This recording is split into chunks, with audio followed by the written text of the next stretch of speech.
All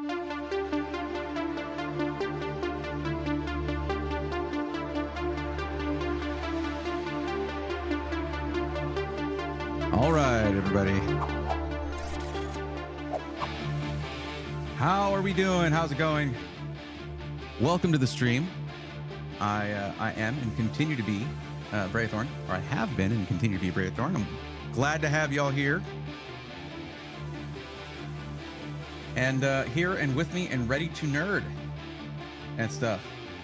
Hi.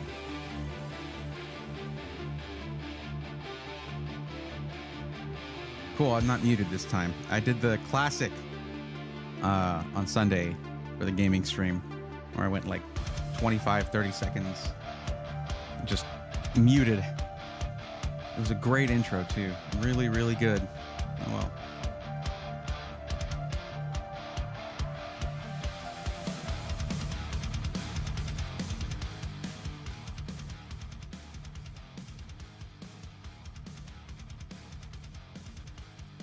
Let's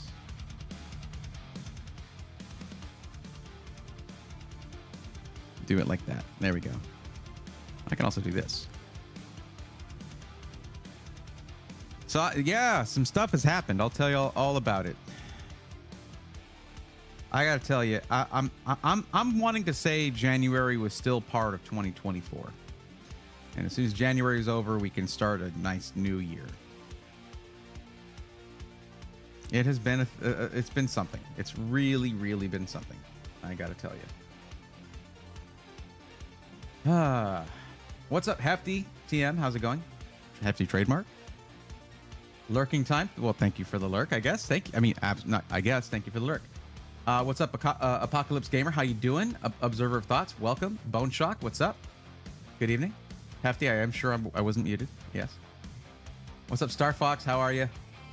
Bean Dealer, welcome. Jasmine to Bean, what's up? Got my mic today, congrats. Purple PC coming with a raid of 5. Hold up, I gotta do that better. Purple PC coming in with a raid of 5 viewers. Welcome to the stream. Let's go, nerds. Thank you for the stream. Welcome, Raiders. How the heck are we doing? Take my love, I have 40 seconds. I'm in an ad break for another 20 seconds. Okay. Welcome. Hi. I gave you a huge shout out, so that's good. There you go. Let me do one in chat too. Guys, go ahead and drop a follow for Purple PC. There you go. Playing Terraria. There you go. How was your stream?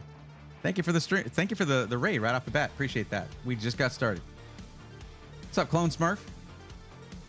Now over in YouTube land, what's going on, Steve? How are you doing? Everb, what's up? Polaris Racer, good evening to you too, to you as well. Alice, welcome. Robert Fixit, welcome. You're always saying hello to my microphone and not me, but I get it. I do get it. I like the emote that matches it. That's nice. Observer of Thoughts, also watching on YouTube. Thank you for watching on both. It is a nice free way to support what I do by faking the numbers. I love that. Was good. We're good. Short stream today, so just gonna get some rest. That's all good. Totally understandable. Absolutely. Have you played Star Citizen? I have not. I know a few guys who are into it, and I personally have my doubts as to whether I should get into it. Because I mean, it looks like something that really benefits from a lot of time investment, and I don't have much for that, unfortunately. Still fun though. Glad to hear it. Awesome. Wait, never mind. I'm supposed to be lurking. That's okay. You can do either way.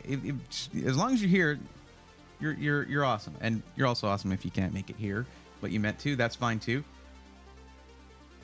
See y'all soon. Gonna get some sleepy. Thank you for the raid. Appreciate it, and I hope you get some good rest. What's up, Adam Williams? Welcome. How are you doing? As you guys can see, I added something here that I used to have on my previous setup. These bars here that show when people do things that support what I do. And one of the reasons I did that was because I was looking in my stream elements alerts, and I saw that completely unbeknownst to me, because I don't have it pop up. So I have it set up to do it, but it doesn't do it. to pop up when someone donates. And DF Starfield, I guess when I was talking about how I lost the sponsorship that I was supposed to be getting at CES, while I was at CES, they backed out of it. They donated $100. DF Starfield, thank you so much for that. When you come into the stream, I'll tell you again. But this is a nice way for anyone who subscribes, who follows, who gives bits or donates to just show up on the stream. Most streamers do this. I used to do this. I just didn't have it in my setup after I moved over to a different PC. So it's back. It's here. And I'm going to animate the glow elements that you see like right here to where they sort of, it's kind of cool how it's kind of cut up on the top. Whatever. Anyways, I don't know how I even did that. I didn't do that on purpose. It just happened that way. But yeah, so I never really asked you guys for that kind of thing. Actually, I'm going to do something here with that real quick. It's going to get rid of chat though. So I'm not, I'll adjust that. There's a drop shadow on the letters, but it matches the bars behind it a little too well. So I'm going to put it to a black drop shadow. That'll make them stand out a little better. It'll be easier to read that way. I don't ask you guys to do that, to give bits. I don't really do the whole, hey, everybody subscribe or drop your Prime subs. I'll do that now and then when someone Prime subs does a Prime sub. Just to let you know, there's a free way to support me, but I don't push that stuff. But if you do that, I do want it to be recognized. I want to make sure I don't miss that. Mark Harris, welcome to the YouTube stream over there. Welcome. But yeah, so to give you all a little rundown, I talked about this a little bit on Thursday, but last Monday, not yesterday, but last Monday, my mom had a medical procedure that put her down for a little while she was recovering. I was helping her out.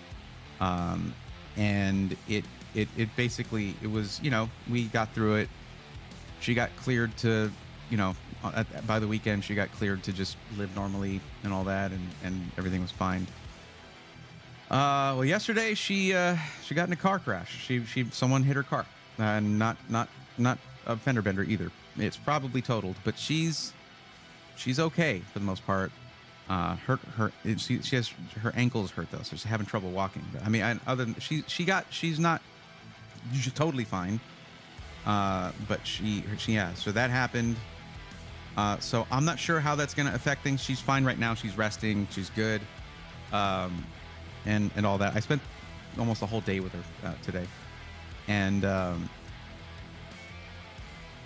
it was just like, she was just, after all of last week, she was just finally able to go out and act normal, do things she wanted to do. She's 78, by the way, 78 years old. But yeah, so as the old comedic trope goes, well, that happened.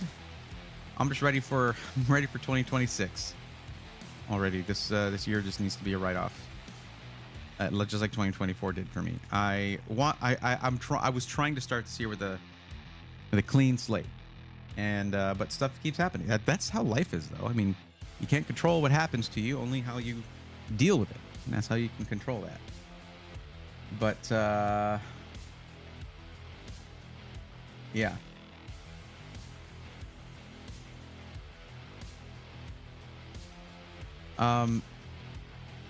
I have to remind myself, like, there are people who are like, there's thousands of people in LA lost their homes and life, everything, and some lost their loved ones too, because people did die through the fires and stuff like that. So I'm like,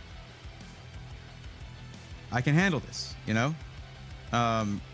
and my mom's a trooper. She's a tough cookie. But it's not easy. It is tough. It is tough to deal with. It gets fatiguing after a while. Hi, Tiger Lily. Thank you for the lurk. I appreciate that. Yeah, I know. It's neat. There's that feeling of like, well, if it wasn't for bad luck, I'd have no luck at all. That's something that actually her doctor told her today. Galactic Fredbear, appreciate the lurk. Thank you very much, and that's all right. Go totally play the lottery. I see what you're getting at there. Just a question. I know not best time, but wow. Okay. Wow. Yeah.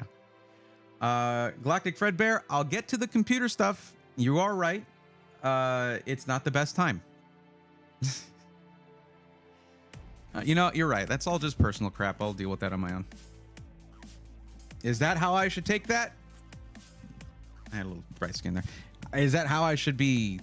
You guys let me know if it's like, shut up about your own stuff already. Just get to the computer things. Because yeah, that it is. You could have held on to that question for a little while. Glad to hear your mom's accident wasn't more serious. Hope she has a speedy recovery. I appreciate that. Thank you. Thank you, Robert. It's just been one thing after. I cannot. Like, I need you guys to know. I intended to come back from CES and get a lot of stuff done. Get videos out that need to be done. I have things that I need to ship out. Haven't shipped out yet. It's just like they have to pick. I have to do the FedEx or the UPS. I use UPS pickup, and like I don't know if I'm gonna have to leave suddenly or something like that and just miss them. And in fact, I did miss that one of those last Monday. That was for something that was going out to. It's just I'm trying to get back on track. No videos have been posted. I had a video I wanted to post before the 30th to tell people what to expect with 50 series. I don't think that's going to happen, but family comes first. It always should. Family comes first. I just want you guys to know that I'm not giving up on what I'm doing here. It just, some things have to wait. They just do, because it's just, I'm the only person that my mom has. It's just me. She's, well, you know, me and Ari, and also my kiddo, you know, has us, but it's like when it comes to, you know, I'm her son, you know what I mean? So it's just, I need y'all to bear with me. I know the algorithm won't, the YouTube algorithm won't, but I ask that you do. I still have a couple of shorts to post from CES. Those will be going up soon. They're mostly done. It's just on those two, there's a couple things I want to add in there that I hadn't had the chance to do yet.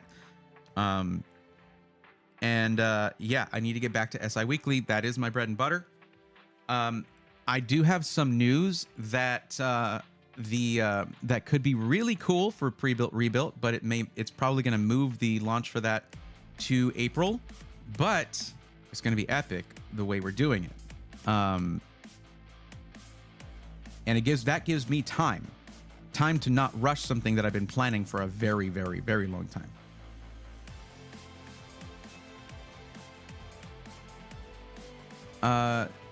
Thank you for the lurk, Jasmine. I appreciate you. Wish you and your mother well. Thank you, Observer Thoughts. I appreciate it.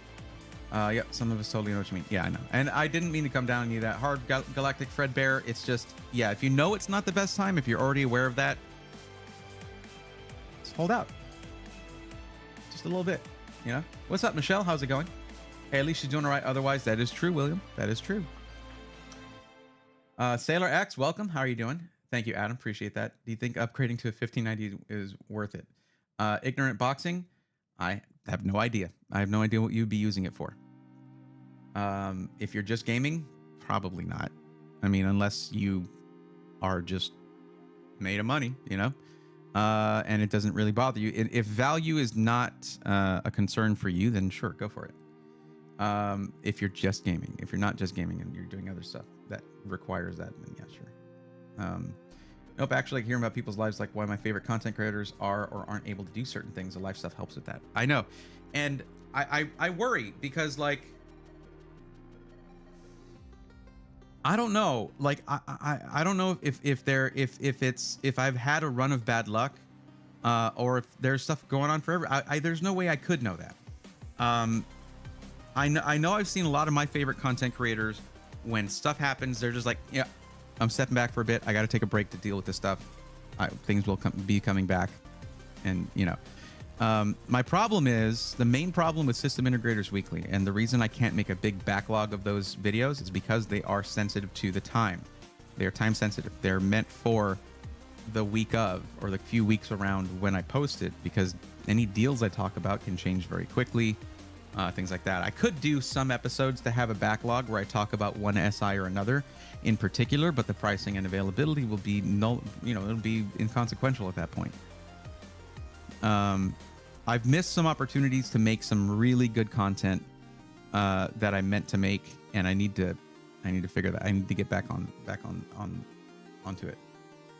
Heck, if you need a van or get things off your chest, this is your deal. We're here at our own accord. You do help to help you feel better. That my thoughts about it. Okay, I think I got that. Well, it is nice. Thank you.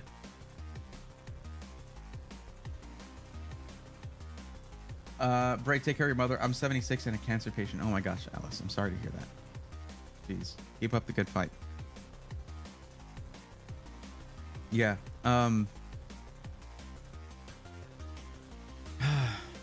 Wow. Oh, it means a lot to me that through all that you still come and hang out. And thank you for doing that. Someone posted a meme. I tried 2025 and I would like to cancel my subscription. Yeah. There is some pretty big news, and I hesitate to talk about it. Just standard tech industry news. I hesitate to talk about it because here's the thing, guys. This is politics adjacent. And I don't like talking about things that are politics adjacent. Okay, I know I'm wearing a Gamers Nexus Ukraine shirt. Okay, like, yeah, but that was just doing good things, sending money to people who needed it. You know, that's all that is. Anyone who's like, don't help people who have lost their homes and don't have a place to go or eat food to eat, things like that. That's just a thing that they need to consider for themselves, whether they need to get their priorities straight.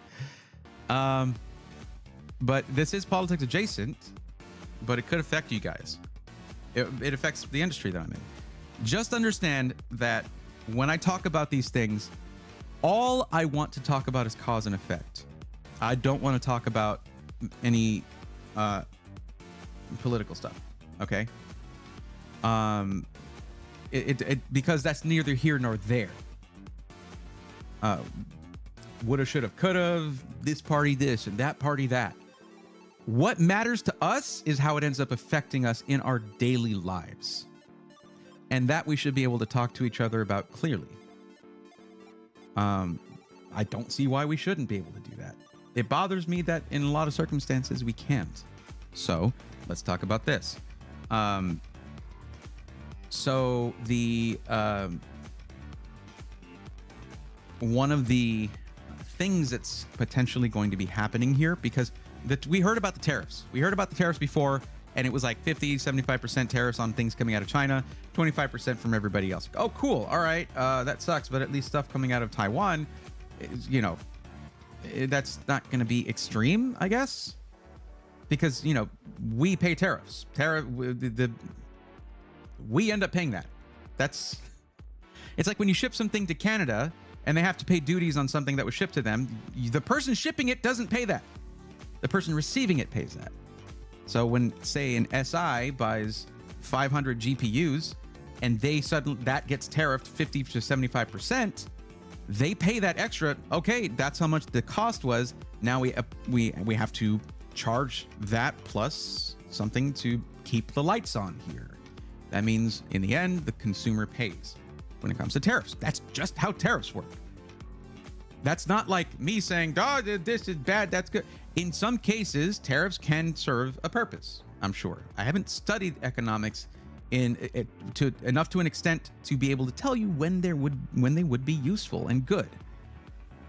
So I'm not going to pretend that I know it well enough. I just know the effect that it has on consumers is that consumers end up paying for tariffs. Okay.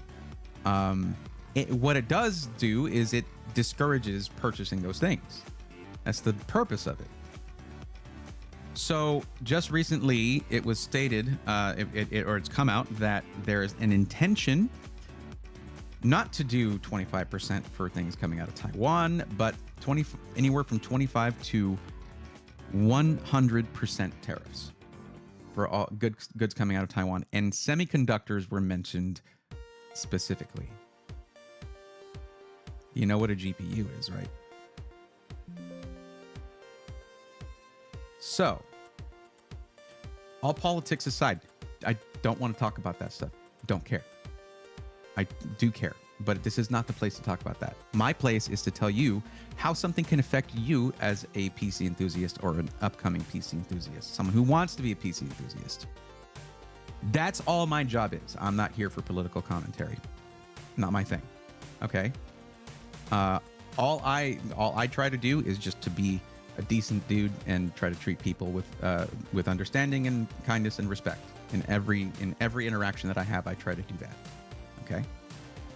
That is, I think, a good goal. And if we all just aim for that, I think things are going to be a lot more pleasant around here. But regardless, my job is to talk about how things can affect you as a PC enthusiast or someone who would like very much to be a PC enthusiast. So, if this goes through, is not contested, and it becomes a thing,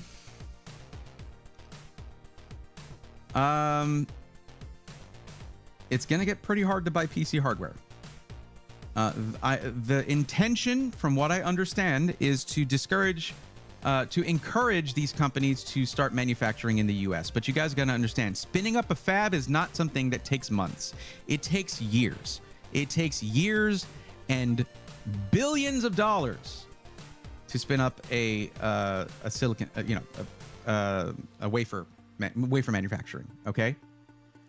And though there is manufacturing that is set up here, like Intel's is not done, and TSMC's is not meant for their, like, say you want to do something like their 2 nanometer, their next thing, like the next thing, latest and greatest. It's going to be the next one, 2 nanometer process.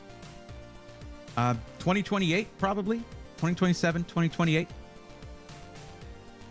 So that means just years of paying potentially double for GPUs. So you're going to have to think real hard about that $2,000 5090 that will then be, oh, that's $4,000 now.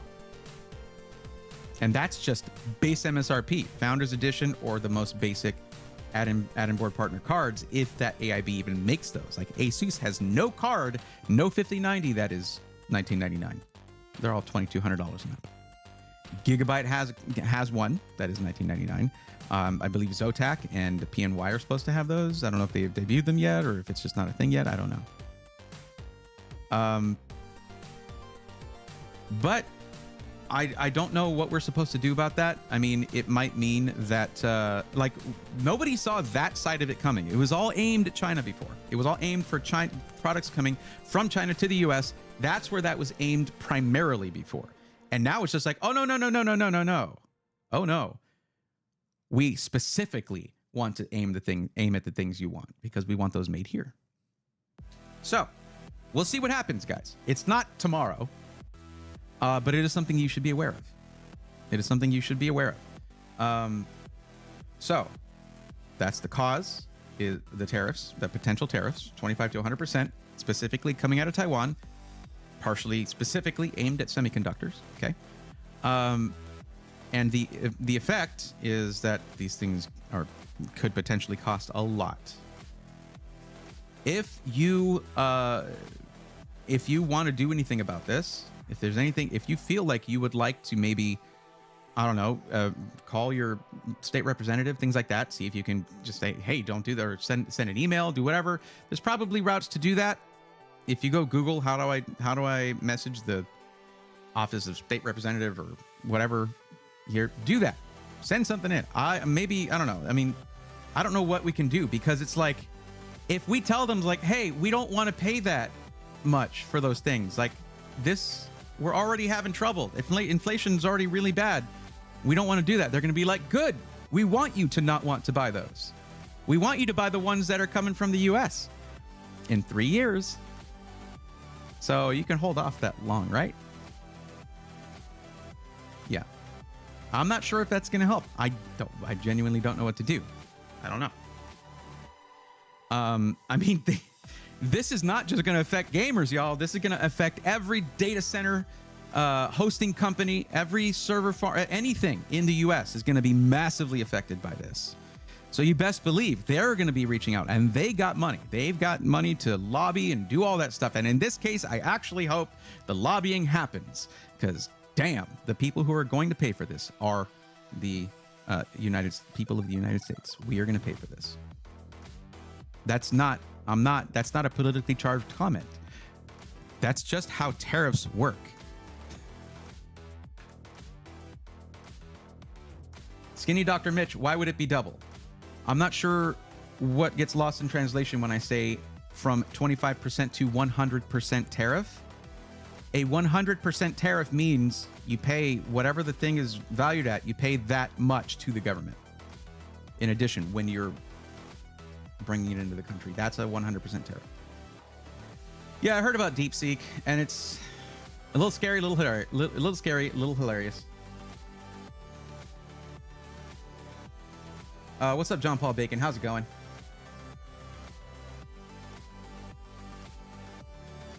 Hayden, how's it going? Welcome. You sadly have to be politics adjacent with this if it's what I think it is. Yep. But no, I don't. I'm not opening the conversation of like, well, this is good because of it. No, I don't see it as good. That's my opinion. I don't see it as good, and I have my reasons for that. Because I already like see you guys struggle. Like some of y'all are like, man, I really want to do 9 different things with my PC, and I have a $1,500 budget, or it's hard to be able to have something where I want to do gaming, I want to get into video editing, I want to do music production. You should be able to do all of that stuff. But that's what a budget PC is going to end up costing. Like budget PC is going to end up costing if all this goes through. At the highest level, where he's saying potentially 100. Like that is bananas.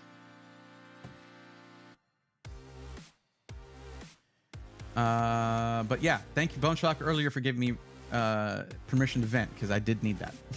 I'm pretty upset about it. Like, I'm worried about it. Like this, like I don't know, if people just have to stop buying PCs, the hell am I going to do for a living? One example of tariffs being beneficial is if you have a new industry and you want to give it a chance to catch up to a competitor and get its legs under, compete in the market. That is one example. But where else are we going to get GPUs? Oh, well, okay. You have an AIB partner who's going to be manufacturing them in the US. Well, they still have to buy their chips from Taiwan, from TSMC. That NVIDIA designed chip is manufactured in TSMC's facilities in Taiwan. So if there's no replacement for the product and you're putting tariffs on essentially every source possible for that product, it's not about promoting another business if that doesn't exist yet. Like okay, this is how I would do it. That's all I'm saying. This is how I would do it. And I could be completely stupid about this, but I would maybe continue the investment because like the primary corporation that got investment from the CHIPS Act was Intel to start up the fab here, like to build a massive fab here, and they were doing that. That's step one. That is step one. That's the first step. Establish that domestic manufacturing. Then you tariff the stuff from outside. You tariff the import product. But you have to make damn sure that those products are already available domestically. That's the order that me, a person who never studied politics, kind of just came to a logical conclusion, like, and that kind of makes sense. If that doesn't make sense to you guys, that's fine. I get it. This is my opinion. But like that makes sense to me. Like I want all restaurants to be shut down. Hey, you don't have a kitchen. How are you going to cook?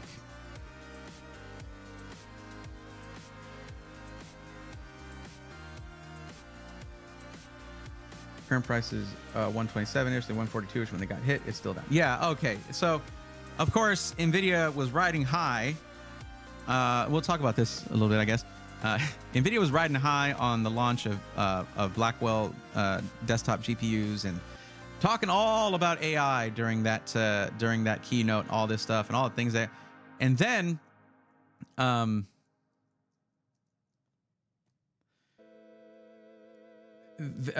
DeepSeek came out. DeepSeek came out, and that DeepSeek is I'm not knowledgeable about AI stuff. I'm not. It's almost a choice. Honestly, it's not my niche. But say OpenAI, ChatGPT, the OpenAI invested. I mean, there have been billions of dollars invested into OpenAI for ChatGPT. Okay, and then a Chinese company made DeepSeek and said, yeah, we created and trained this for about, what is it, $7 million? $7 to $9 million, something like that. Like a mere fraction of the amount, like a small fraction of the amount. And it's more efficient. Now, how could that have happened, you may ask? Well, I got a tidbit for you right here that maybe this is how it happened. Because you see, the US government decided that they didn't want exactly this to happen. So they told NVIDIA, hey, NVIDIA, you can't sell that 4090 to China. You can't do that. And NVIDIA was like, all right, what if we make one that's slower? Let's make one that's slower and not good at AI. And the US was like, how much is that worth to you? And NVIDIA was like, should we just like buy the United States or what? And the US was like, no. A little less than that. And you're good. That's just hyperbole, probably. Anyway. Not really hyperbole. That's not the right use of that word. But anyways, so China gets these less efficient GPUs, less powerful GPUs. So what were they forced to do? Create more efficient AI. Okay. They're like, all right, if that's what you want, now you can just like run this on your phone if you want. Here you go. Thanks for the challenge. We were up to it. Got some smart people over here.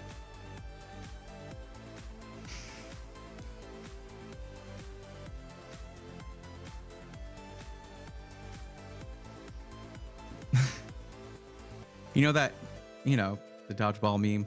It's a bold move. Cotton. Let's see how it plays out. See how it pans out. Whatever the line is. Well, we see now. It didn't go so well. Okay, I need to catch up. I'm way behind on chat here. Okay, we talked about that. Yes. NVIDIA already sold all their Blackwell for entire 2025. Yeah, but Rurutu, that they keep selling stuff. Like they're going to be selling. They want to continue selling through 2026. So everything does need to pick back up. And the anyways, wish more people understood how tariffs work. Me too. Off topic. Very mean person. Would I be allowed to touch the top of your head? Barutu, DeepSeek still use NVIDIA GPU. Yes. But they had less effective, less powerful GPUs. They had to make it more efficient. I mean, like even if that's not the cause, even if that's just speculation on my part, it is hilarious to think about. So I will say it out loud, even though it's like, I don't know that.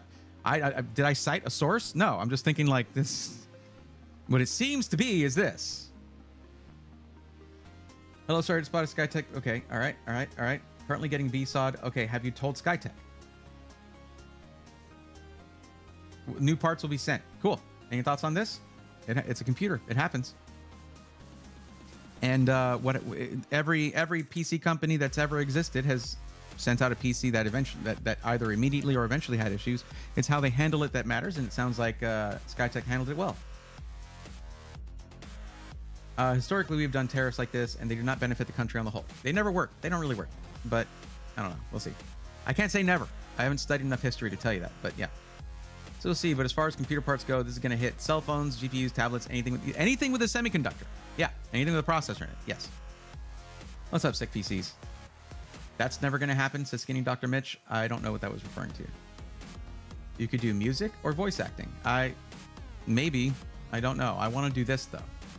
Are Intel Madelby Mage GPUs made in Taiwan or Intel fabs? I think Intel fabs. So yeah, Battlemage. Yeah. Oh, is it TSMC? Okay, fair enough. All right. I know their CPUs are TSMC. I don't know about the GPUs. When is TSMC Arizona going to start? No idea. I think they mentioned it. They mentioned something about it in the Gamers Nexus tour video. I would refer to that. Building a fab and staffing it and producing mass quantity takes years. That's what I was saying. There's less politics and more economics, and I agree that's the sensible route. Yes! It is, absolutely. I think 2026 to do any mass production. Okay. 4090D. I just hate the name. I know it's 4090 Dragon. I know that. But 4090D. The issue I heard of with DeepSeek and NVIDIA is that allegedly DeepSeek has 50,000 H100 GPUs. If they did, that violates NVIDIA's export controls. I guess that would. When did the H100 happen, and when were those export controls? When was that blacklisting? When did that occur? Imagine they would be in very big trouble. I don't know the timeline.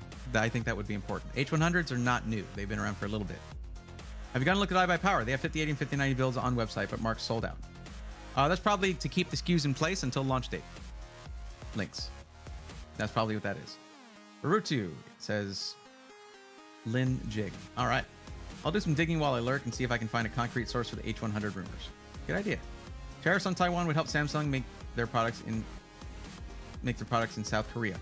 Right, but then they'll just turn and tariff that. Risk of tariffs is why I have a 9800X 3D sitting on the shelf waiting for me to build something. There you go. What about over here in YouTube land?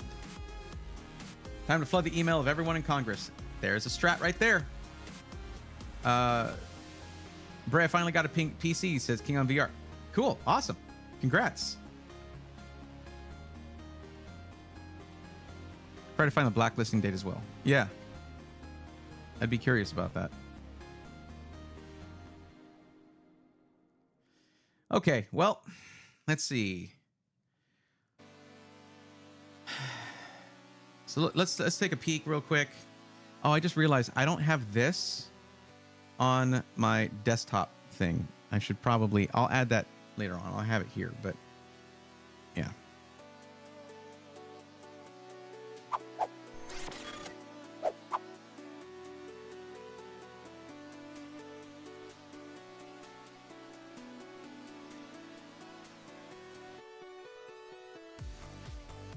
Okay, there it is, Knockout.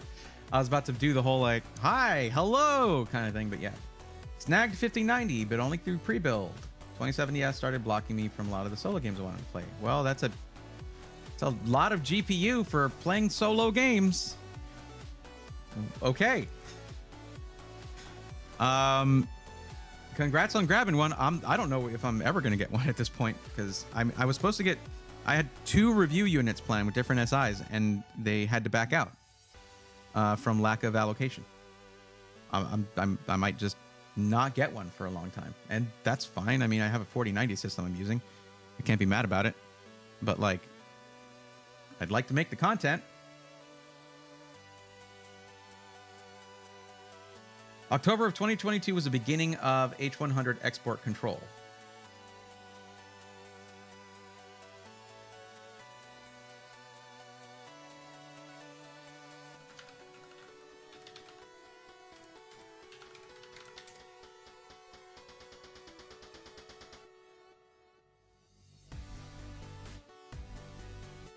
Okay, it went into full production in September 2022.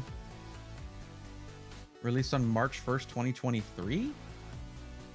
Oh, the 80 gig version of the card was released on March 1st, 2023. Well, I don't know.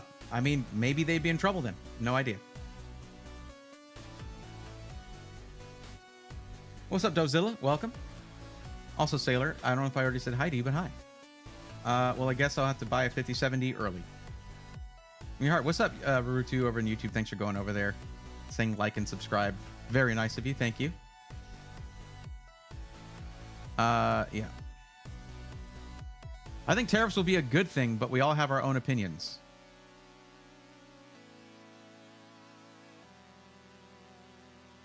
That's true. We do all have our own opinions.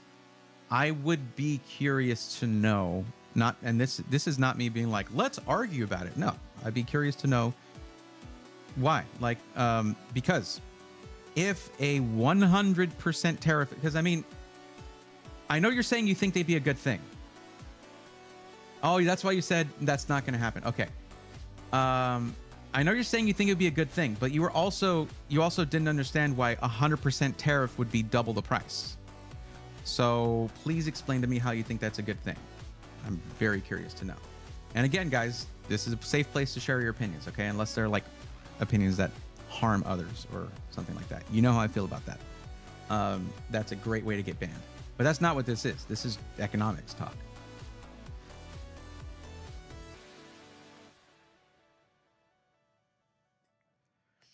Chinese companies buying from vendors in other countries, not directly from NVIDIA.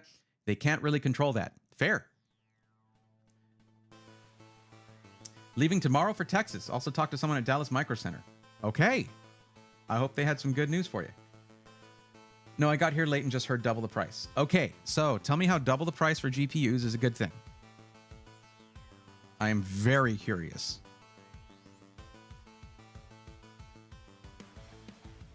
Because, like, that's tariffs. Like, we would pay that. We would pay double the price. It's, what do you think? Like, NVIDIA or like that Newegg is going to eat that cost?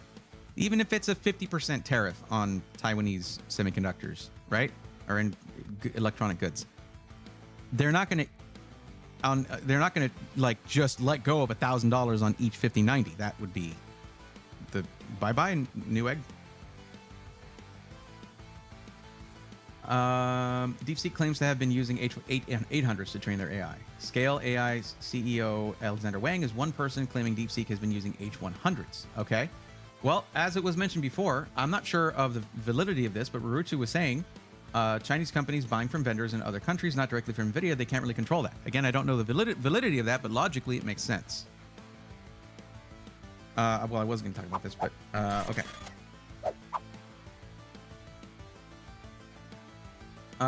Tariffs can be good to protect existing companies in your country that already make a product like cars. Yeah. Like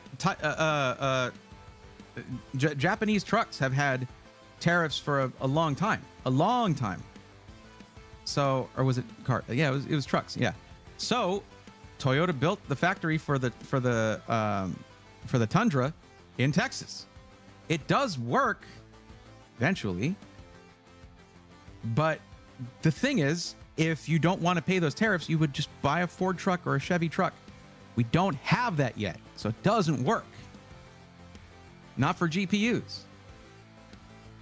Let me know what that guy says. What guy? For reference, chat got you. Chat GPT, I imagine you mean.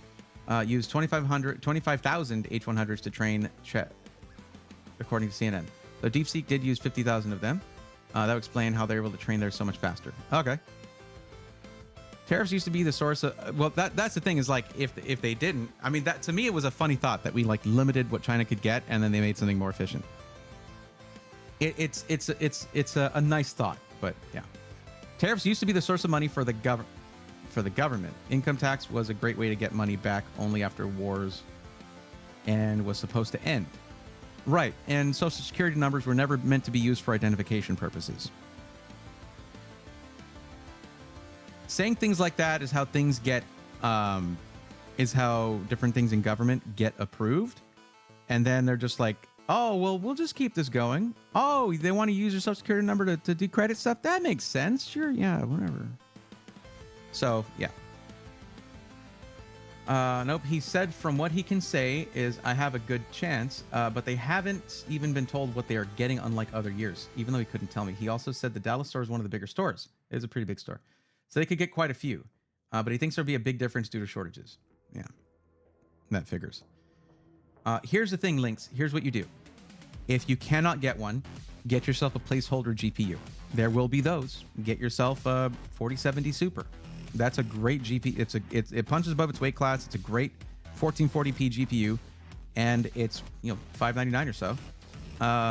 And then when stock is more available, swap it out, and you can sell your 4070 Super. Or even do something that's like just like a 4060 if you want. Just something to get your PC running. Because there is going to be the 5070 coming out, and then the 4070 Super is going to lose its value. So, hard to say. They wouldn't be sold at such a high cost, and it would control the market. So they can still sell to the American market. The chicken tap. So they wouldn't be sold at such a high cost, and it would control the market. So they can still sell to the market.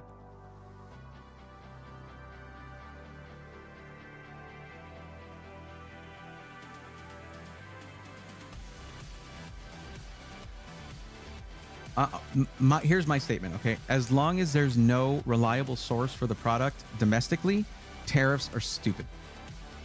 That's it. Yeah, I get it. It gives the government money. And the government is in a huge deficit. They have been for a long time. and it's only growing every single day.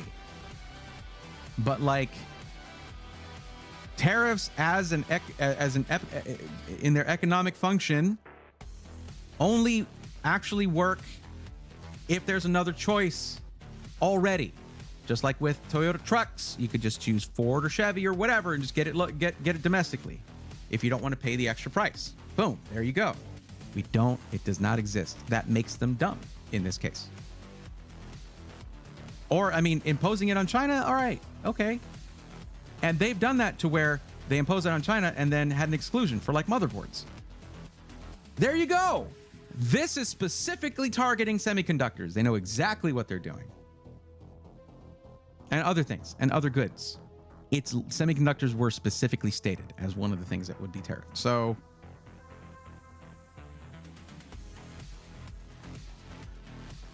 is the screen supposed to be zoomed in on chat, or is my Twitch broken? It's not zoomed in on chat. No, I see exactly what it looks like here. Like I can zoom in here. Hi. It's not zoomed in on chat. Tell us you don't understand how tariffs work without telling us you don't understand how tariffs work, right? What's up, Deathly Nightshade?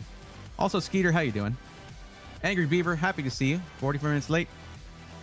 Nah, that was just 44 minutes of me whinging about stuff. William says, hang on, wouldn't they just do like last time and exempt computer parts like GPUs since they're not made over here? I admit I'm a little confused there. They in the statements, semiconductors were specifically stated as something that would be tariffed. They want chip fabs here, but it takes years. And we're working on it. We're working on it. And then to turn around and say, hey, now also the CHIPS Act is dumb. We want you to do that, but we're not going to support doing that. Like,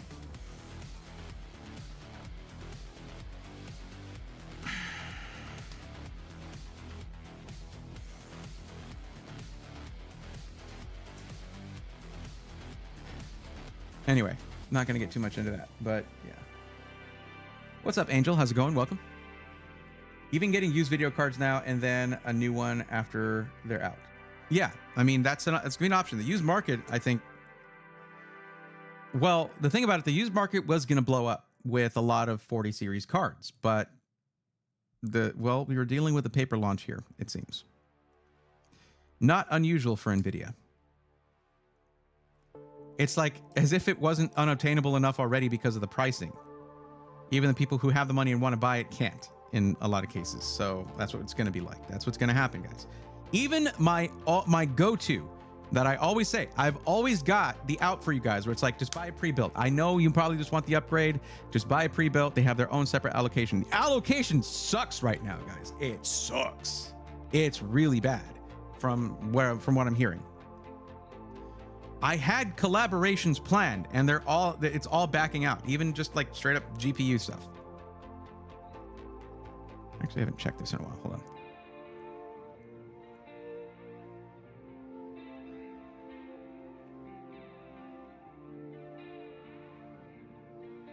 Well, never mind. That one's not happening.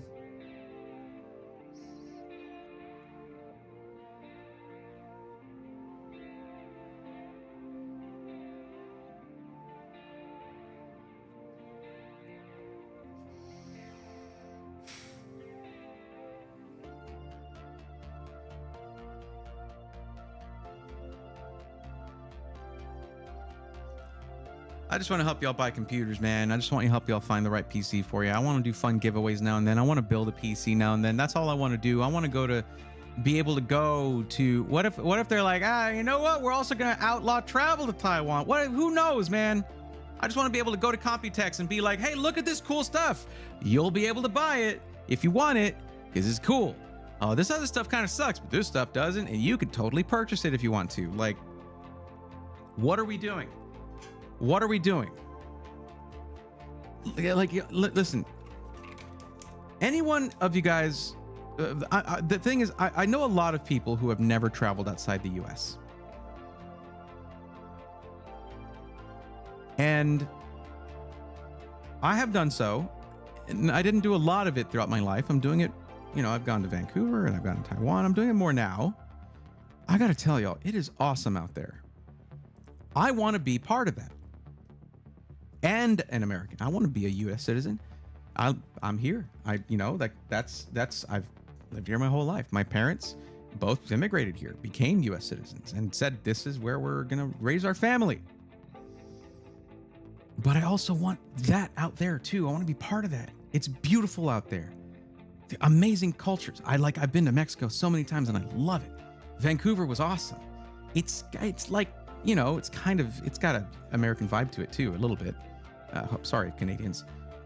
In a way, it's like, but it's like, I don't want to say anything that's really going to offend my Canadian brethren up there, but, and Taiwan, oh my God, one of my favorite places in the world now. I want to go there. I would like to go there multiple times a year.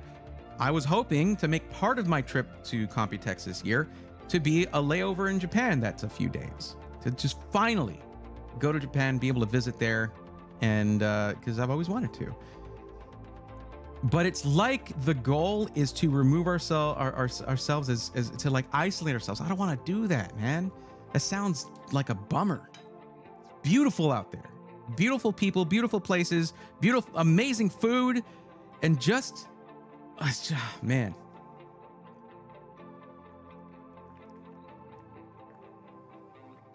I almost, I'm not trying to that's not a political statement at all.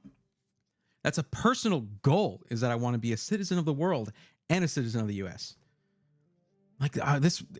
Our world is amazing. It's gigantic and it's tiny at the same time. It's like, man. I don't know. I don't want that kind of stuff to be I don't want to go over there and be like, oh, they're from the US. Oh man, this and that, maybe they'll feel weird about it. A lot of their trade comes to here. I don't know. It's whatever. Just talk about cause and effect, dude. Cause and effect. Just talk about that, man. Okay. All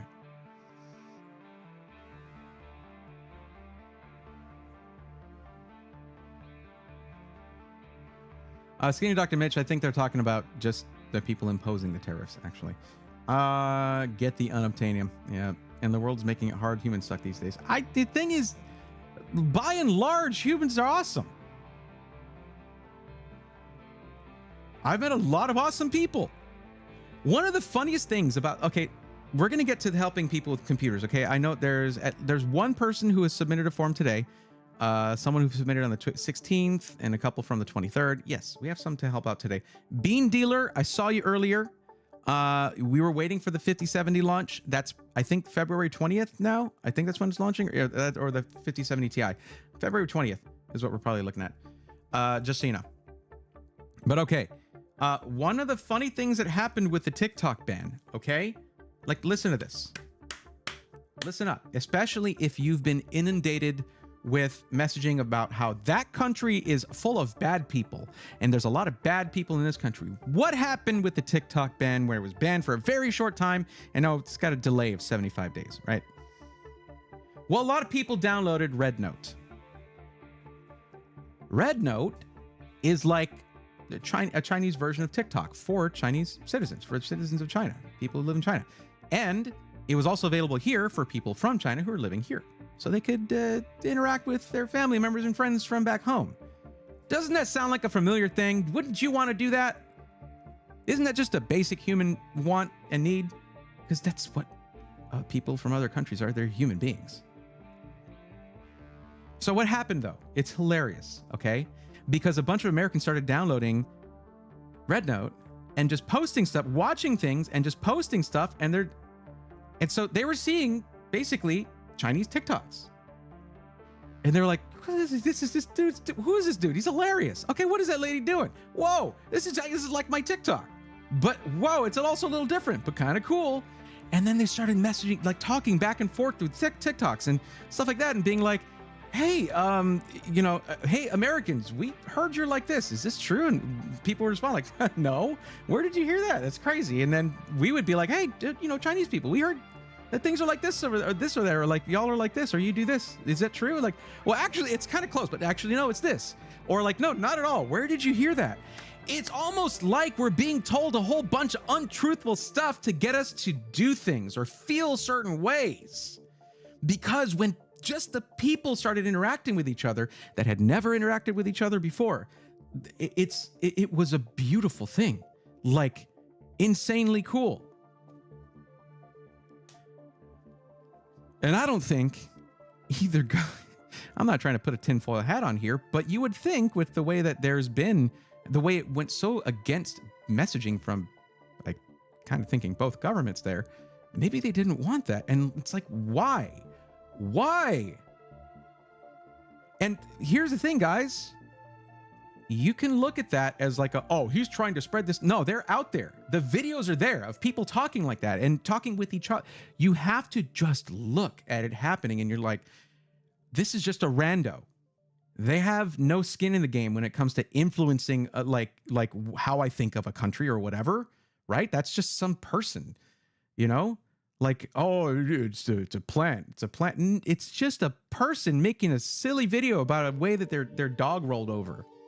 Like, and it's just, the communication line's open, and it was just like, yo, what? You're just like, you know, you're just like a person. That's kind of cool. What's that like for you? What's it like being a person over there? I'm a person over here. Here's what it's like. The 12-hour ban. What's up, Lux? Angry Beaver says, and I love this. Hold on. There we go. I just wish humanity would stop bull***ing and get to Star Trek levels of unity. I love that. Tariffs also aren't as effective when global demand outpaces supply. Someone else will buy them when we can't afford them anymore. That's a fair point, Lux. Angry Beaver, last time I traveled outside the US, I got blown up. Okay, I'd like to go somewhere that doesn't happen. Okay, that's fair. That is fair. And not recommended. Right. Yes. There are. I did not get exploded in Taiwan, so that's probably a place I'd recommend. But yeah, I know, you know, you didn't really have a choice of. It wasn't like you were choosing where to go on vacation there. I understand. My fiance, Bean Dealer says, my fiance is from Denmark. She tells me things that seem almost like magic. Yeah. Scheme Dr. Mitch, I'm only 4th generation American. Yep, first here. Although, okay, actually, I've never, even though I am, okay, if my parents immigrated, became citizens, and then I was born, I'm 1st generation American, right? My kiddo would be 2nd? Okay. I think that's correct. I wish humanity would, yeah, there we go. Did that. And yes, Skeeter, that Angry Beaver is a veteran. Remember the part of Star Trek where they had to go through the riots in the Fall Society before they got there? Ooh, I don't remember that, actually. Good Lord. February 20th, marking it in the calendar. Don't quote me on it, but that's the whispering that I heard. Hello there. The force is strong in you. Flaming 04, thank you very much. Where is my lightsaber? I don't think I have it in this room. I think I still have it in the garage. I need to get that set up somewhere.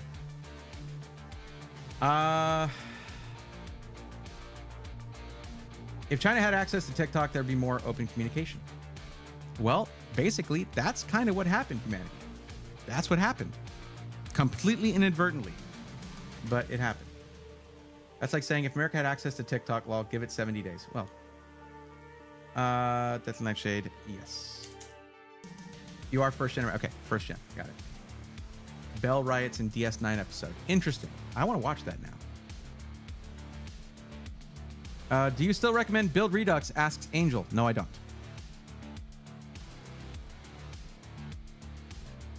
Let's up the like, says John Paul Bacon. Thank you very much. Waiting for my Build Redux PC. So dang excited, but sadly I don't. Oh no! And I just said I don't recommend Build Redux. Jeez. Okay. You're gonna be fine with your PC. It's just I'm not a fan of the decisions they've been making and the way that they've done things since I spoke with them, and they promised to do the exact opposite of what they're doing.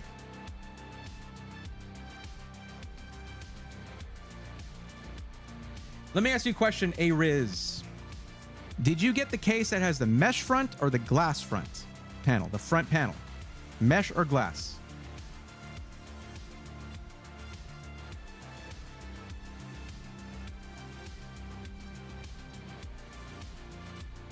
Episode called Past Tense, January 1995. Wow. 1995. Man, where were you? January 1995. We're fast tracking to that high tech, low life society. High tech, low life. Sounds like me. I'm a high tech, low life. Sorry, that tickled me a bit. I don't know why the follower thing isn't updating. That's kind of weird. See, it would erase all the chat. So let's go take a look here. I think I've proselytized enough over here. So JSCQ77, are you still here?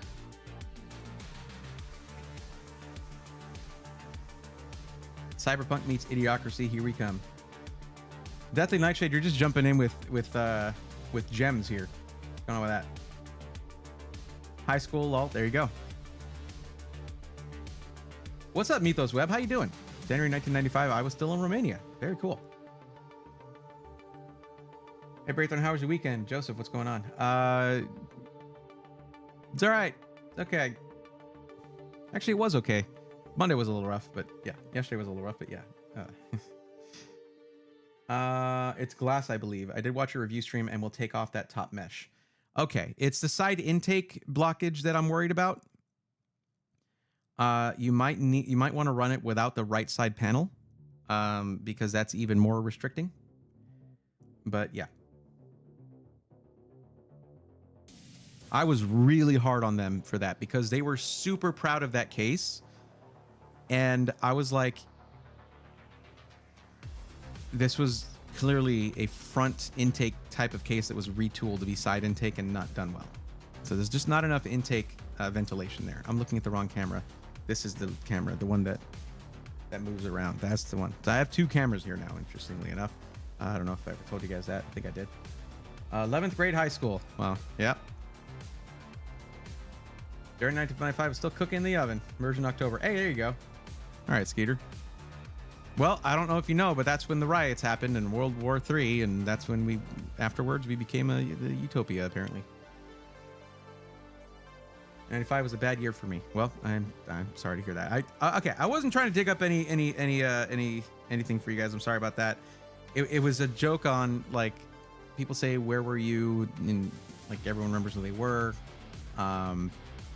In 2001, September 11th, all that. I was doing the same thing for the Star Trek thing. Wrong camera again. Anyway, so JSCQ77, are you still here? I was looking for you. Because you entered a forum, and I'm trying to help people with PCs. Because, guys, like, of course, they still haven't launched the 50 series. Now MSI has moved their launch date for 50 series to the 5th or 6th of February. Well, they're giving themselves another week, basically. I was 8 in 95. I was 13? 12 or 13? Between natural disasters in 95. 94 quake and 96 El Nino. Who remembers El Nino? There you go. That's a reference for you. Absolutely, I agree. I prefer the front intake as well. Though I'm moving my room around, and with the position, the side intake should have plenty of air. Well, it's not that. It's that the side panel is not... I mean, you watched the thing. You saw me compare a 120 millimeter like fan grill type of thing to those openings, and it's like 2/3 of the opening, or 3/4 of the opening, and very restrictive kind of bars. So if you take off the right side panel and you're facing away from you, you won't see it, but it will at least... And then, of course, there's more restriction under that, but that's going to at least reduce it some. I would do that.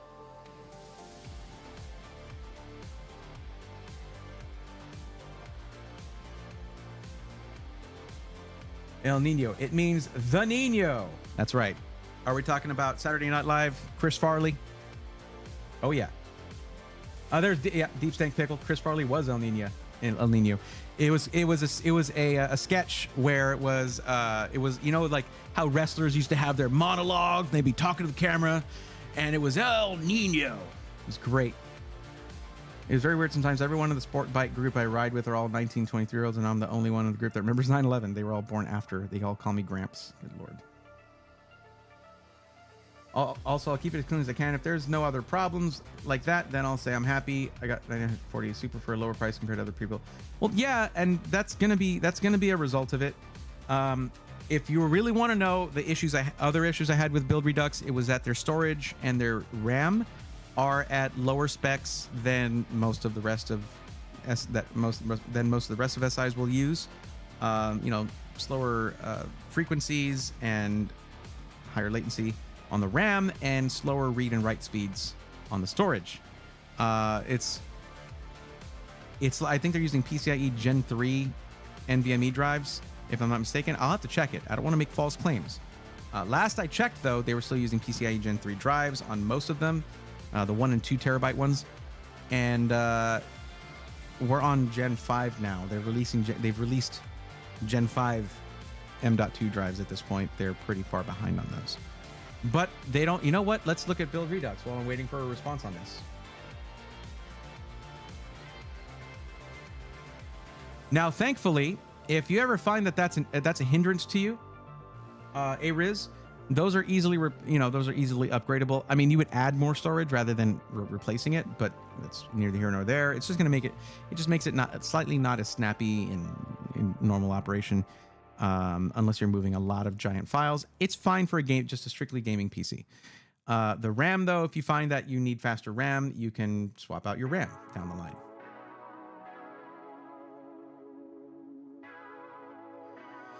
So this is what Build Redux does now, guys. There is no more customization. And they will even, explain to you how there's no more customization. Let's take a look. You said 9800 X3D and 4080 Super. That is a great config. It is, no doubt.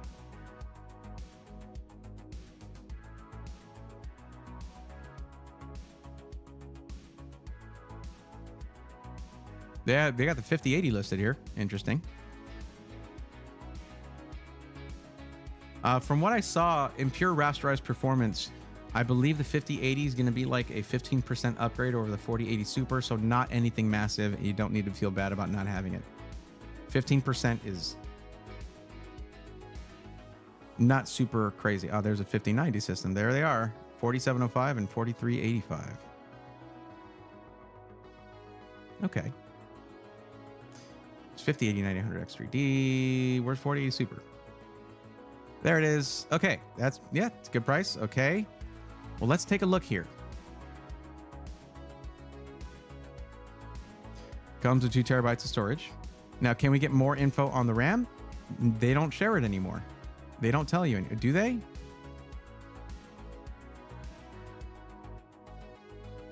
If anyone's seeing spec details, it's all reviews. It's all reviews. Come on. It's a slick looking website. Good job. But here's what happens. Watch this. See where it says customize? A better way to build your gaming PC. All right, let's see what they have to say about this. We've made it easier to find your perfect gaming PC. Instead of customizing every part, you can now pick from a wide range of models with base specs built for different budgets and gaming styles. Use our new filters and sorting tools to quickly find a system you'll love. It's faster, simpler, and just as customizable. How is it no customization, just as customizable as a custom configurator? How? That is misleading. Can't change your cooler. Can't change your power supply. Can't change your motherboard. You're getting a, at least it doesn't say B650M, so that's good. So you're not getting micro ATX in this. You can't choose between the 2 cases for this system. You can only get this one. And if we look closely, you'll notice that I can't do it here. Open image in new tab. Bam, bam, bam. Look at that. The fans are still in prison. You can barely see it because of that. Right there. That is 50 or less than 50%. That's like you've only got 40% breathability through that, or less, because it's not the full size of the 120 millimeter fans. So yeah, Build Redux went in the opposite way of what they basically told me they were going to. And now they don't even tell you. Oops. Why can I not zoom out?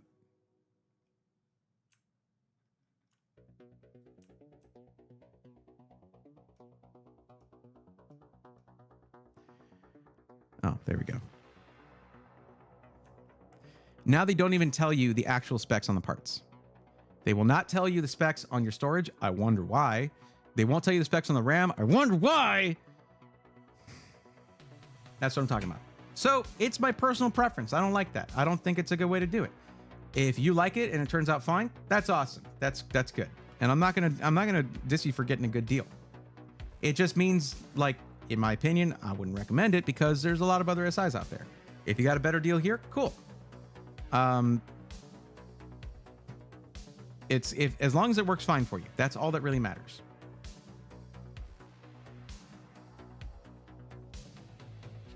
I do not want to make you feel bad about a purchase you've already made.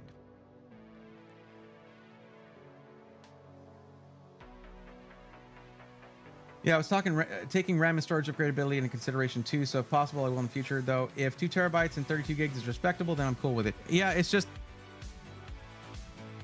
So this is part of a more deep-seated issue, and that issue is with Digital Storm, which is like the parent company for Build Redux, or a sister company, something like that. I think parent company. Digital Storm has had this practice in place for a long time, where they buy, like, they make cool-looking PCs, and the CPU and GPU are just CPU and GPU. They'll match up with other CPU and GPUs with the same names. But when it comes to storage and RAM, and also motherboards, things like that, but mostly storage and RAM, they will get the cheapest stuff possible and then put their own label on it. Digital Storm Performance Series. Like, they actually did that. And before, like, up until 2021 or 2022, around that time, the M.2 drive you would get was not a PCIe NVMe drive. It was SATA.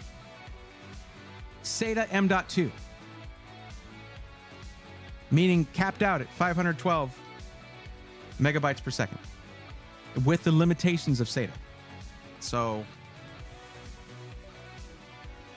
that's an awful long time for them to hold on to a very old technology, and that's because they buy insane amounts of it and they just want to pass it off as performance series. So that practice has passed down to Build Redux, unfortunately. Now these are newer than M.2 SATA drives. But yeah, and when I say M.2 SATA, I don't mean it has like a SATA port on it. It slots in like an, M.2 PCIe NVMe drive, but it has a different keying in it. You can tell it has like 2 little legs instead of the 1 little leg on one side on the actual PCB.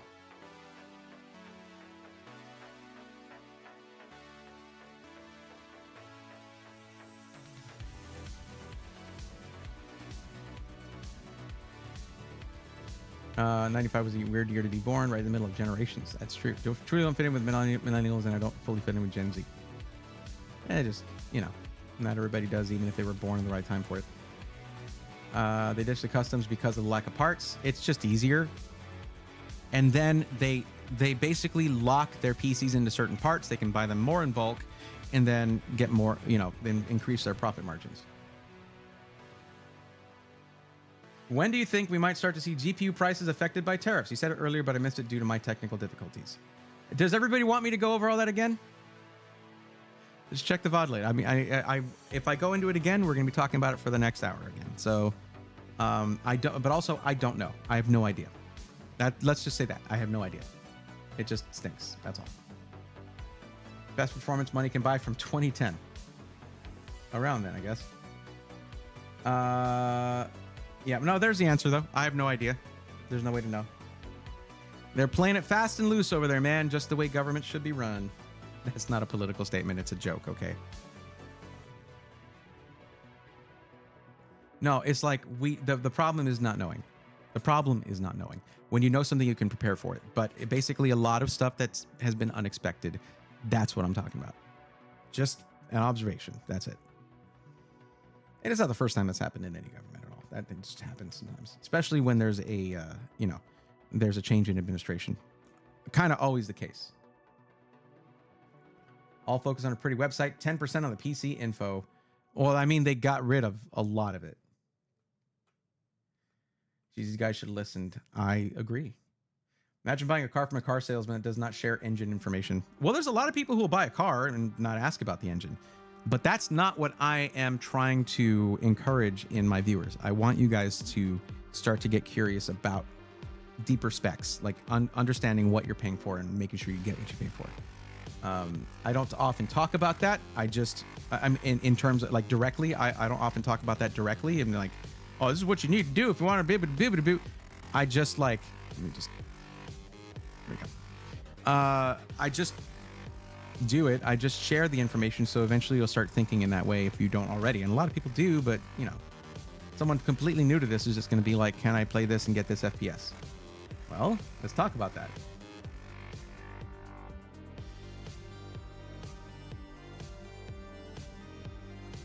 Lol, please, no, that was a rant and a half. Hey, it is important info though. Like, yup, if you're newer to PCs, you probably don't watch all the channels I watch. So in a way, part of my job is to sort of digest some of the information and make it something that's easy for, like quick and easy for y'all. That wasn't exactly quick and easy. Look at edited content for that. And I did plan on talking about that in a video, but there's a lot of personal stuff that came up. I wasn't able to get a video out this week so far anyway. Skinny Dr. Mitch, thank you for the biddies. I appreciate you. Thank you for the 25 bits. I appreciate that. See, look, watch. Let me see. Will it show it? Okay, still the bit champ would be Numpty 1976. But yeah, that should update. What is with the follower thing? It's really bothering me. I'm going to go ahead and update this. It'll erase the chat that's on screen here right now, but I'm going to switch back to desktop anyway.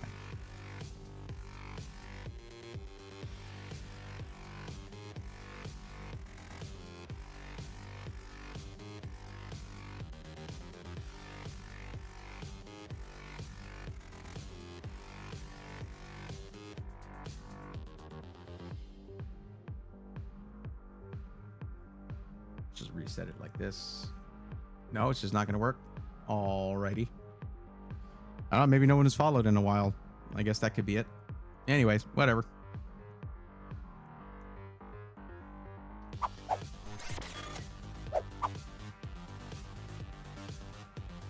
All right.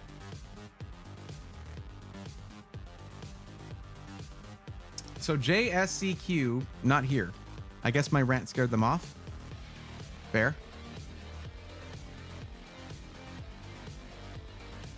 Haven't scared anybody else off. Yo, Skinny Dr. Mitch, thank you for the tier 1 sub. Okay, hold on. I got to see now. Is that updating? Is this thing updating or not? There it is. There you go. It is updating. Don't know why follower's not updating, but there that is. Thank you very much.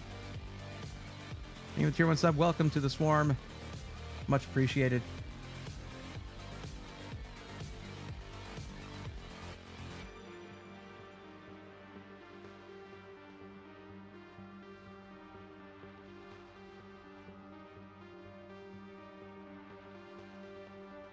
Yeah, John Paul Bacon. John Paul Bacon was just sharing some of the keying information for NVMe drives, and that most motherboards now, the M.2 drives are the M.2 slots are Type 3, where you can use both B key and M key M.2 drives. B key is SATA style with the 2 legs on it, and M key is your PCIe style, or the current. That's the PCIe, NVMe PCIe.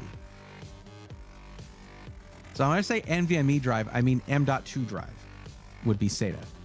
Not NVMe, it's not NVMe, but yeah, still. Or am I getting that part wrong? Who even knows? Either way. Beer Money on YouTube says, recently bought an Auxilia from Alexander PC, should ship next week. Super stoked. Congrats on that. Very exciting, Beer Money. Question for you. Did you use code Braithorn? Because that gets you $50 off. Just saying. Code Braithorn takes $50 off. It is the only creator code they have, is with our community. So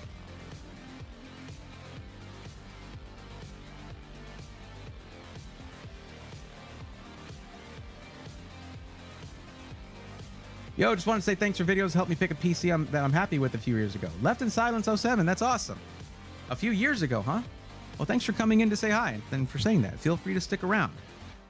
Ideally, I would be helping somebody else with that, but I haven't had anybody submitting. Okay, let me just explain it in case any of y'all are new here and you need help with a PC.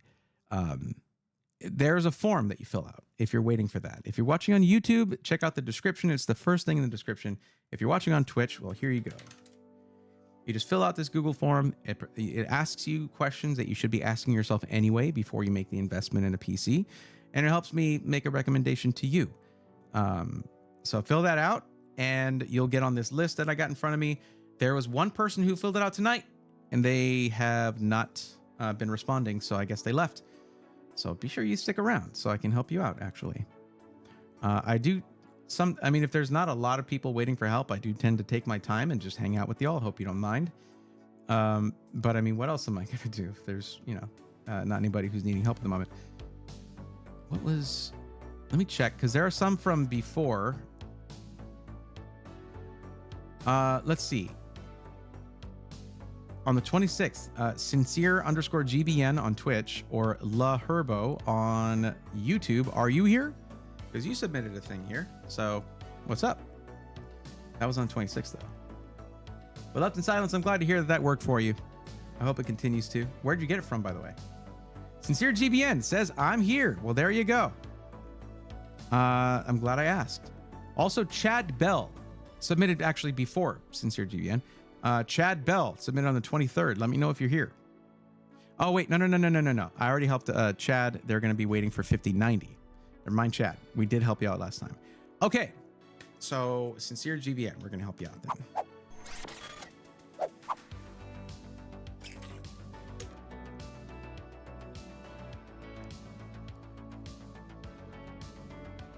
Okay, well, Skeeter, that's the thing. Look at the budget here.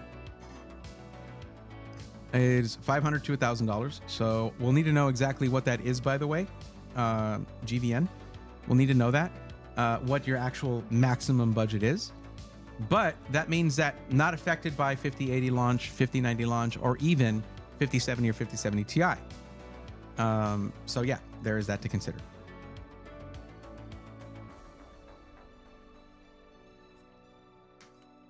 So Brentwood, there is a, okay, well, 1440p for under $1,000. We'll see what we can do there.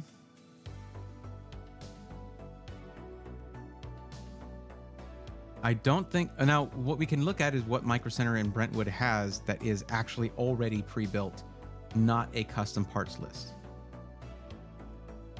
Now, just a reminder to you guys, whenever your turn comes up, try to be responsive if you can, because it is a conversation back and forth. There could be a lot of times where I ask a question and then I'm just like,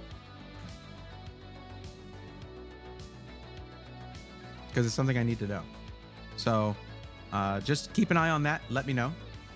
And respond as much as you can. Some people are watching on mobile, and it can be slower to type on mobile, which is probably why they're here to get a PC. Not a piece, but a PC. Sorry, I had a hiccup there.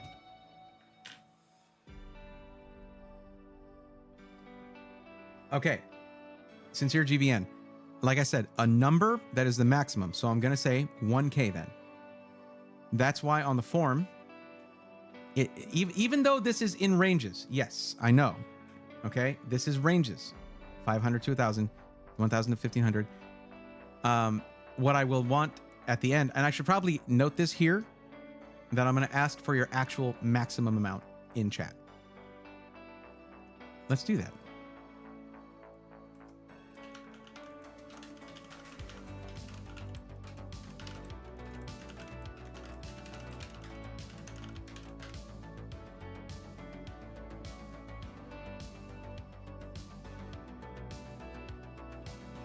There we go.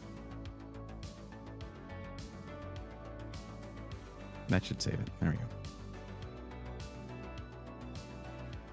1K max before taxes and shipping. All right, cool. So let's take a look at Micro Center. And we're going to look at products, and we're going to look at their actual pre-built PCs. The reason I wouldn't do a parts list and pick every single component for a PC is because their build fee is going to be $150. What is going on with this site?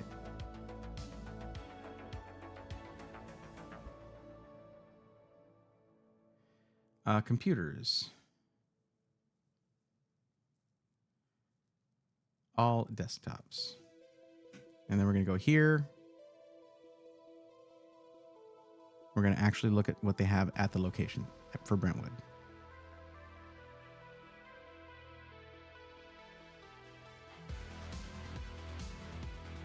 Okay, let's actually do it this way. Computers, gaming PCs.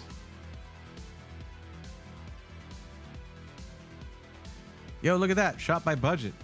Maybe I should have been doing this for a long time now. I don't know. 12400F, 4060, $799. Now, 4060 is not going to get you good 1440p performance. It can do it, but not well. Oh boy. The ROG Strix, that's already above what we want. But let's sort by. Sorting by most popular is stupid. Don't do that. Everybody does it. Everybody does it. Should go by price. Okay, so these three are what we have to choose from. 7600X, RX 7600. Now we're getting there. All right, this is pretty nice. Because this one's more upgradable for the future. And let me see what you had to say about that particular topic. Let's see here on your forum. Let me just put 1K here.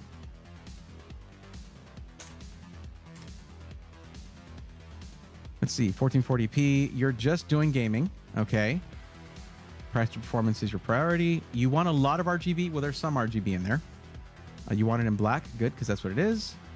And you said you don't plan on upgrading your CPU over time. Okay, something to consider. But let's look at this now. All right, we're going to go here. Build help. What's up, Zach? I use this all the time. It's just nice. Now, let's say we're looking at 1080p medium settings. What can you... This is an average of many games tested by Tom's Hardware for these cards. So if you look, the 4060 and the 7600 are roughly equal in average FPS, and it's nearly 150. I want y'all to look at this. Anyone out there who looks at like, 4060, blah, blah, blah. That's significant. Grab yourself a 144 hertz 1080p monitor. You're going to have a good time with either of these cards. You turn on ray tracing, you're going to have a better time with the 4060. But 7600, if you're trying to do competitive gaming, they're both going to be equivalent. But let's see, looking at these, not there. Over here, let's just do this. Bam. 16 gigs DDR5 6000. Is it 2 sticks? I'll have to check. This is 16 gigs DDR4. Hold up though. This one's got a 7600X 3D now, and a 4060. And 32 gigs of DDR5 6000. Yo, hold up. I know it's not a black PC. I know that, but like, hold up. It's an MATX motherboard, but it's an MATX case. Stock AMD cooler. The 7600X 3D. 32 gigs of DDR5 6000 is awesome. 4060, 1 terabyte M.2 drive. Hope you're not going to rely on Wi-Fi though. I think you actually say it here. Let's see what you said. Do you need Wi-Fi? I think you said yes, you do. You said yes, you do. Well, it's not the most amazing Wi-Fi. It's AC Wi-Fi. Mito Vlogs. The starter I would recommend. Welcome to stream first. Hello. What starter I would recommend is starting by filling out the form linked in the description where it says if you're looking for help, fill out the form here, and there's a link there. Go ahead and click that. Fill out the form so you can get yourself on this list right here to get some help, because it provides me with a lot of helpful information to get you started. I'm late. When did you talk about the tariff so I can go back when the stream is over? Chief Honcho, I don't know the timestamp, but I probably started at like, I don't know, 30 minutes in, 45 minutes in. DF Starfield, hey, are you lurking or are you still around? Hi. Skinny Dr. Mitch says, I'd look past the white case. That's nice. DF Starfield. Okay, can we just point something out here? I added these in because of you. Because even though I have it set up to show when there are donations done, it never shows in my alerts. And I saw that when I was configuring things in, because it was, thank you very much for the $100 dono. Holy crap. I'm so sorry that I didn't see it when you did it.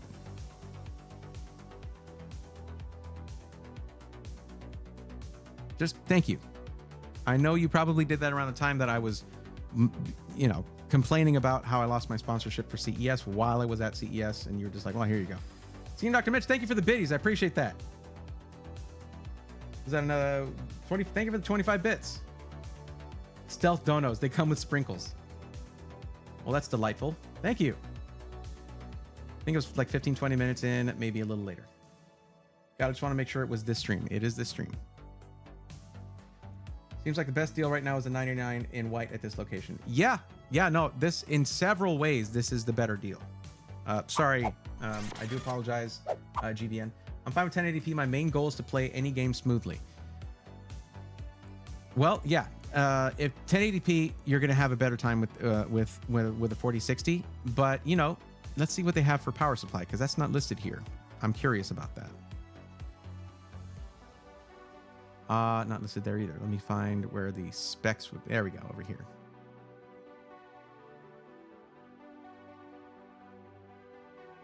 Power, 650 watts.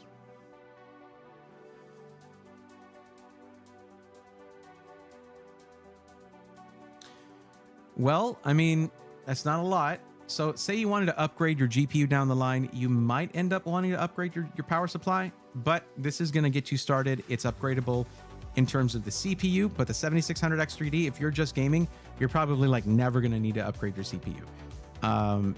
And the RAM, 32 gigs, DDR5 6000, that's in the sweet spot for Ryzen 7000 series, 9000 series, all that, you're good to go there. And it has 32 gigs of RAM instead of 16. So if you're playing like heavily modded games, it's not a problem. You're playing Escape from Tarkov, 32 gigs of RAM should be enough. Not a problem. There you go. I think this is going to be the better deal. So 14 in stock. I think we found your PC. There you go. Happy to help. I think what you do is a great service to people and support what you do. Thank you. Thank you for that. I really do appreciate it. Thank you again for the help in educating me on my own PC purchase. If you're ready for another one, you let me know. I wouldn't do it right now, though. Right now is a rough time to buy a PC at anything from. Well, it's if they do the quantities for the 5070, 5070 Ti, and 5080 like they did for the 5090, it's going to be a rough time for anyone from $1,500 and up. So, for a while. But yeah, here, let me see. There's your PC right there. There you go. Go and get it.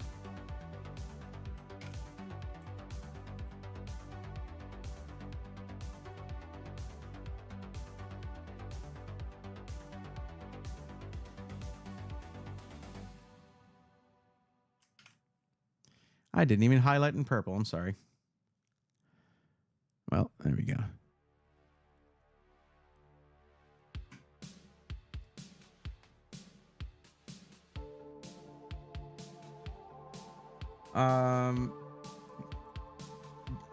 Geodom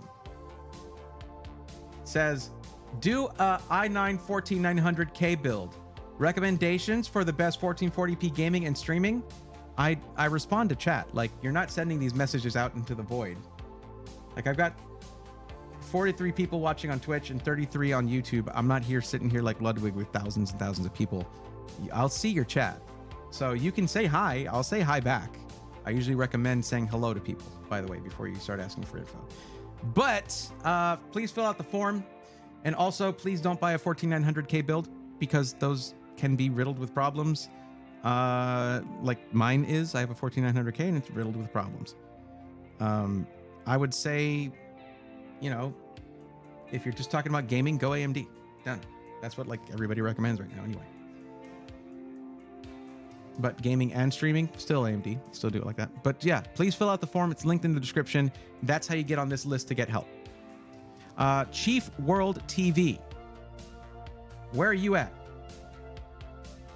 Thank you. Question: what monitor would you recommend? I would ask them that over there. They're going to know more about monitors than I do. Micro Center purchase, nice. I would recommend the warranty if you can afford it and live close to one. I needed to use it once and it paid for itself. Nice. DF Starfield, did I ruin your lurking? I'm very sorry, but I appreciate it still. Yeah, I'm going to get warranty. It's 20 minutes away. Yeah, you're going to have people who work there with the monitors all the time. Ask them. They're going to know more about monitors than I do because they're surrounded by more monitors than I ever will be. I would go with that. You're right there where you can actually look at them. So whatever my recommendation is could be way off. I would look at it, see how you feel about it, the way the picture is, how it looks, how it works. You can just all that. Just poke at it with a stick. Don't do that. That is what the poets would do, but you shouldn't do that. I'm still rocking my 12700K since all the 13th and 14th gen problems. Yep. I was told to lower the frequency on mine by 300 megahertz, and that should solve the problem. I haven't gotten around to it yet. But I'm probably just going to swap in the 14700K I have waiting in the wings. So from another PC, from the PC build I did, the white PC build I did. Just pull that out of there, put it in my Falcon Northwest PC, and it shouldn't have the same problems. Plus I have the latest microcode, so I should be okay.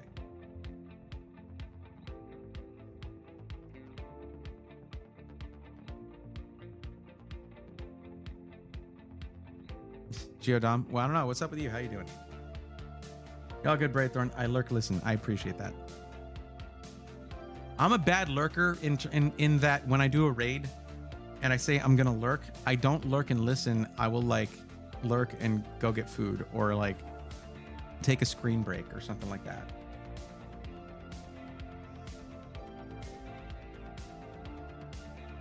Okay, thank you for highlighting your chat. I appreciate that. Now I'm gonna tell you right now. Oh, hold up. You're doing a parts list.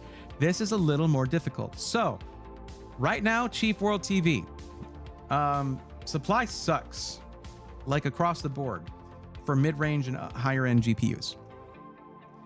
My recommendation would be with a budget of $1,500 to $2,000 to wait for the 5070 or maybe even the 5070 Ti, depending on, especially if you're building it yourself, but they're going to be botted and scalped. So buying those is going to be difficult. The best way to get a GPU like that is usually through getting a pre-built. Now, I'm going to share a little story time with y'all, because if you go back on my YouTube and you watch way back, like old videos, when I first wanted to upgrade my PC, it was during the shortages, and I was like, all right, I'm just going to buy a pre-built. I talked about it there. And then you'll see that pre-built. I don't go through the process, unfortunately. It was just too much production to do all that myself. I don't go through the whole process, but you see that thing transform eventually into a full-on custom gaming PC, because what I did was I bought a couple new parts to upgrade certain things from the pre-built, like different motherboards, stuff like that. And I then transplanted all the other parts into a new case and built a custom PC. So pre-built, if you look at it a certain way, is just a box. It's like fancy packaging for all the parts you would have bought anyway. But you get a GPU that you otherwise can't buy at retail, which is probably going to happen with every 50 series GPU that's launched, because NVIDIA likes to create insane demand. They're like, oh, there was a mistake in supply. That shut up. You've said in your earnings calls to shareholders that you plan to continue manipulating the market, that you will reduce availability to manipulate the market. It's part of the playbook over there in NVIDIA. So we get to enjoy that and watch bots and scalpers buy the stuff we want, and then we have to buy it at an inflated price. You want to avoid all that? Buy pre-built, unbuild it, and build it to be however you want it. You're going to buy all that stuff anyway. And there are SIs where you can pick custom parts, so you don't have to like get something you're going to replace anyway. You can, like, there's somewhere you can pick your motherboard, pick your CPU cooler, pick your storage, and then you just get a different case and build it into that. Or you could even just leave it as it is, because it's a computer. If you want the experience of building your own PC, though, as a DIY enthusiast myself, I totally get that. And buying a pre-built, unbuilding it, and building it into something completely new it's actually more work, okay? Except that you don't have to unbox the parts, which for some people, that's half the fun. I get it. Anyway, that's my notes there. But if you want me to try to figure out a parts list right now, I'll do it. And then you can just wait on the GPU. or get a placeholder GPU for the meantime until availability improves and you can actually buy something like a 5070 at retail or 5070 Ti at retail. That's an option too. What do you think? Boy, that was a lot, wasn't it? Sorry about that.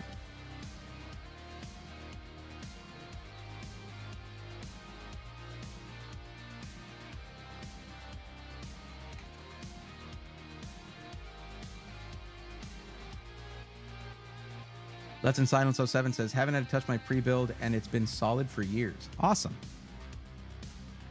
I'll do the placeholder GPU to 50 series. Let's freaking go then. All right. Geodom, thank you for submitting the form. I appreciate that. I am going to tell you that you're going to probably want something like a 5080. I know $2,500 to $3,000. I'm going to tell you that you might be thinking, oh, he's going to tell me 5090, but some 5090s cost that much by itself. Probably not. Especially, well, I mean, you're gaming, streaming, content creation, video editing. You might even be able to utilize all that 32 gigs of VRAM, but they are overpricing the hell out of most 5090s. It's insane. And you're doing a parts list too for a micro center. Interesting. Okay, well, let's do this parts list. Let's take a look at this. Gaming and streaming, content creation, video editing. Okay. 1440p. You like nicer parts, so you're more for the boutique style of build. And you want a lot of RGB. All right. You want it in black. Okay.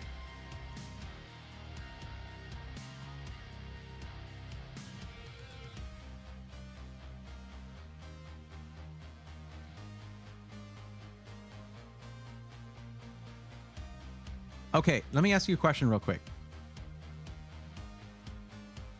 Gaming, streaming, content creation, video editing. All right? Out of those three things, it's kind of three things, yeah, right? Even though there's two things here. Out of those three options there, what are your priorities like? Are you is content creation, video editing a high priority? Or is the gaming the highest priority, or is streaming the highest priority? And you're just, you know, what's your breakdown for that? All right, Rutu, thanks for hanging out. Appreciate you. Hope your back feels better. I feel that. I felt those words. Sent over the forum 9800X3D. Hey, it's not your turn yet, but we'll get to it for sure. If you're just gaming, that's what I would go for anyway. But if you're doing gaming, if you're doing content creation, video editing, no to 9800X3D. That's a big no. And you'll hear why in just a moment. Video editing, gaming, streaming. All right. We are going Intel Core Ultra 200S with a 265K, excuse me, 265K. Let me explain. All right.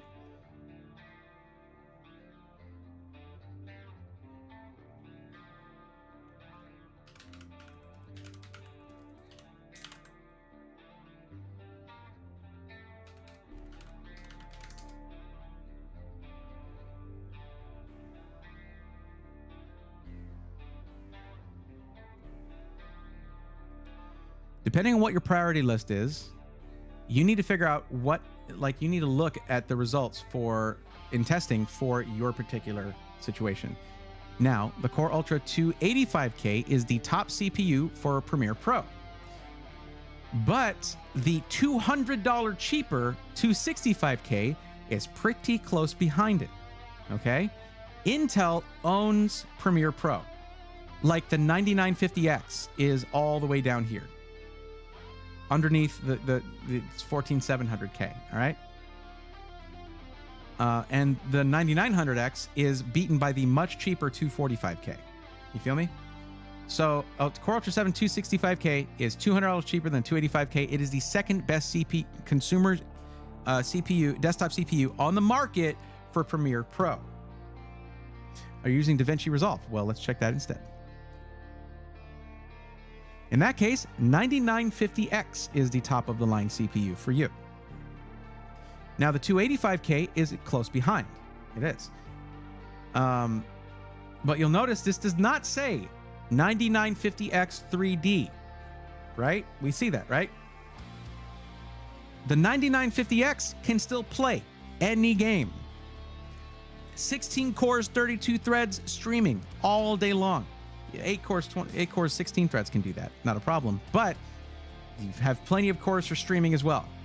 But for DaVinci Resolve, apparently Intel is not on top for that. Now these scores are all pretty close. The 265K is down here though.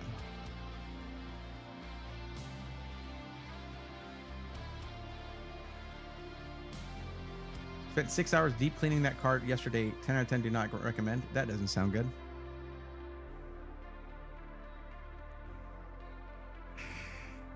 Geodom is over there trying to take over this session. You're next. You're next.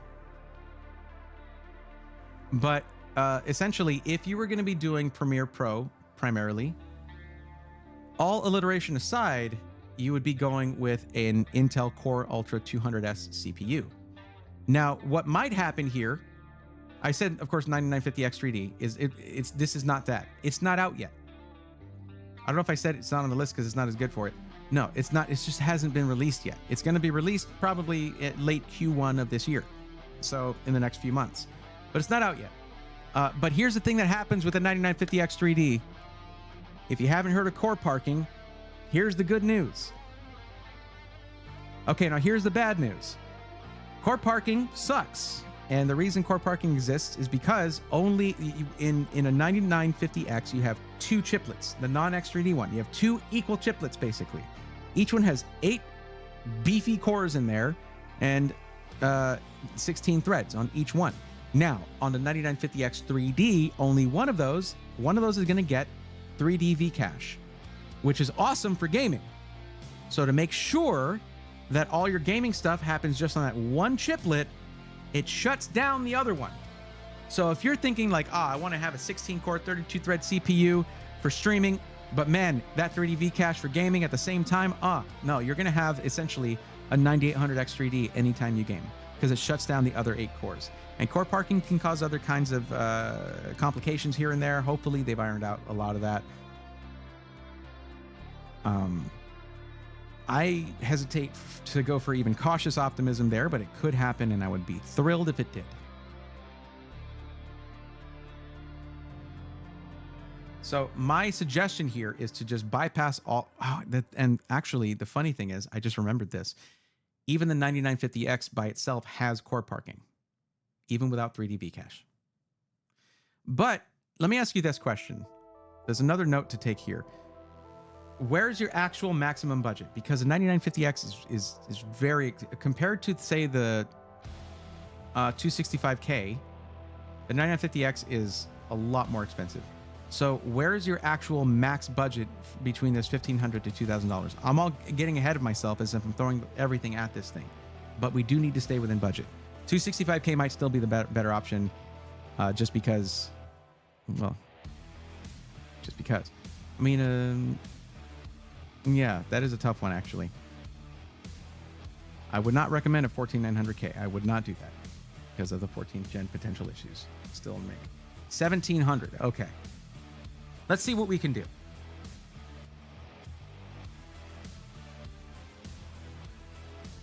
Could be a 9700X. They didn't have a 9800X 3D in here. I think they do have a benchmark for the 9800X 3D, though. Let's go here.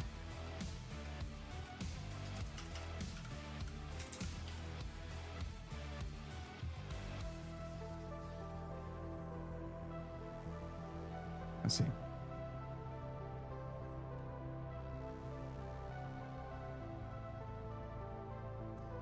So for photo, if you're going to be doing content creation, Photoshop is probably something. You'll have probably something else because you're not using Premiere Pro. But for 8-core Ryzen processors, usually are on the top of the list for that somehow. Premiere Pro, it's down here. 9800X 3D is down here. 245K is a solid upgrade over that. Wait.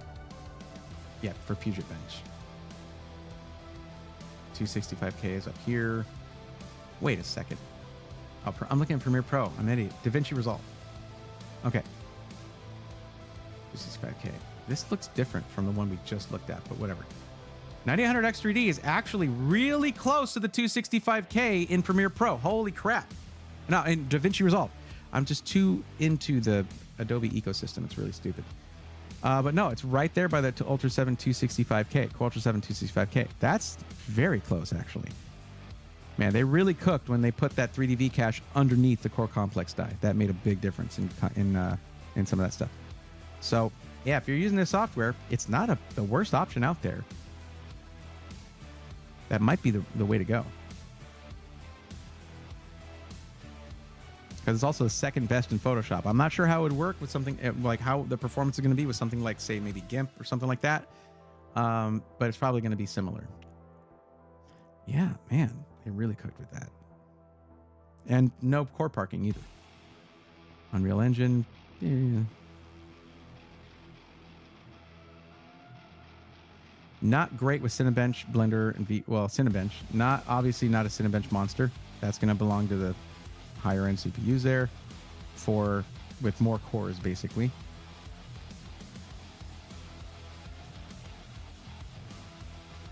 And of course, AMD high-end CPUs own Blender as usual. Okay. Is Premiere Pro hard to use? I would stick, if you're already used to DaVinci Resolve, just stick with that.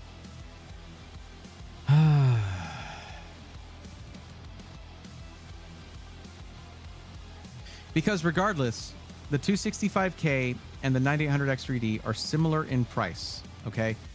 But the 265K is a 20-core CPU. 20 cores, 20 threads, whereas the 9800X3D is 8 cores, 16 threads. And the more cores you have for productivity stuff, generally, the better off you'll be. It's just not the same, certain exceptions, like Photoshop. Photoshop just is built different, literally.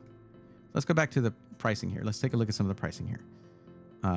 Wow, you can't get a 9800X3D for less than $578.98. That's not ideal. Let's move this over here.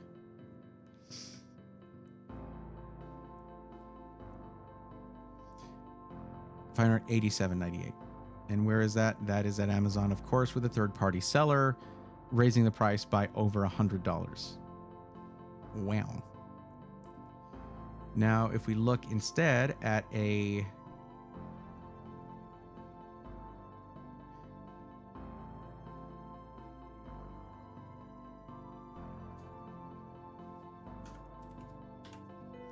$265K, I probably just scrolled right by it. $359, and it beats the 9800X3D in DaVinci Resolve.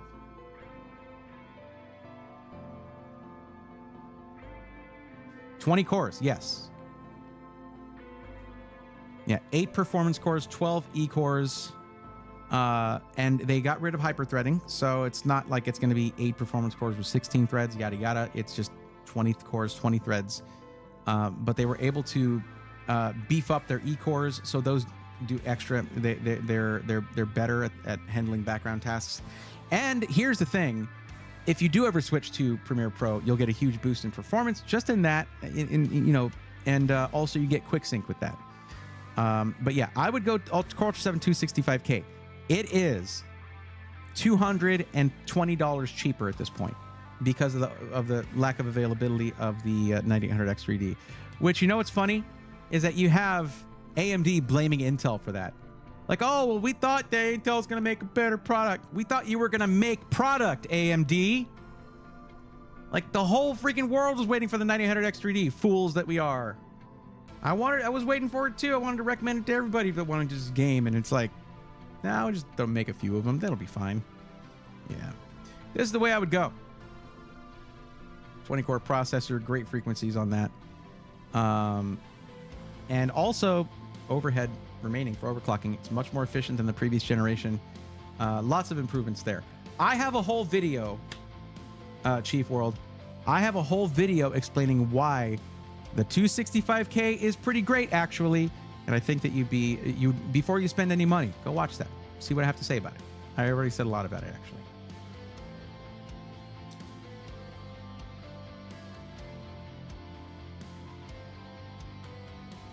What's up, Nefty? How's it going?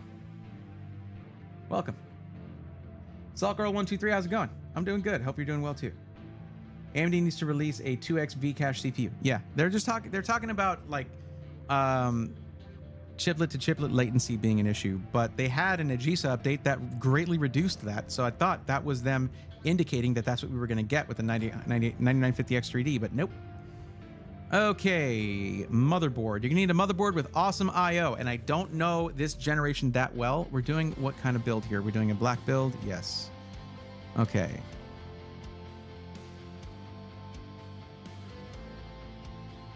So guys, strap in. We're gonna be strap in, get cozy, buckle up, sit back, grab the popcorn. We're gonna be looking at I/O here for a while. What's my reasoning on that? Well, if you're going to be doing streaming, you're going to want to be plugging in a lot of devices. That's just going to happen. Man, they made some really pretty white motherboards for these. Asus came through with some really nice white motherboards. Good on them. None of them really beat this one. But anyway. But we're doing a black build. Focus, Spray. Focus. Let's take a look at this guy. Gigabyte's usually pretty generous with I/O, but that has been changing a bit. Yeah, that's not bad. That's not bad. That's 9 USB Type A's, but only 1 Thunderbolt. That's more than you would need if you were just streaming. You're not, though.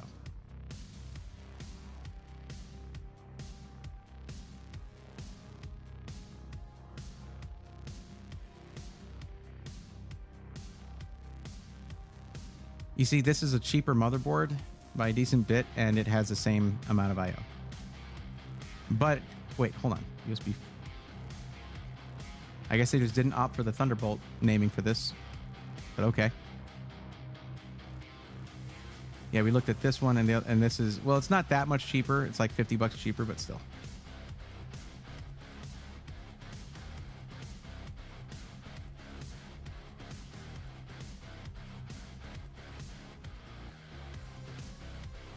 Like, look at all this wasted space here. Look at all that wasted space. That's a damn shame. 5 gig Ethernet, though, is really nice. Wi-Fi 7. And all their USB ports are fast, but that's because they're missing. The benefit of having these ports here is that there's your mouse, there's your keyboard, there's maybe your USB microphone, things that don't require high bandwidth in a USB port. And then you put faster, like things like external capture cards here or here, and then like storage here and just stuff like that. And these are pretty quick too for things like, say, an Elgato webcam that requires USB 3.0, things like that. That's why you want the faster ones. But your slower devices, like your peripherals and things, can go here. Here, they're missing that. They just added 1 extra of these. I think 1 extra of these, yeah. Yes. So it's not terrible, but it's not great for a streaming PC.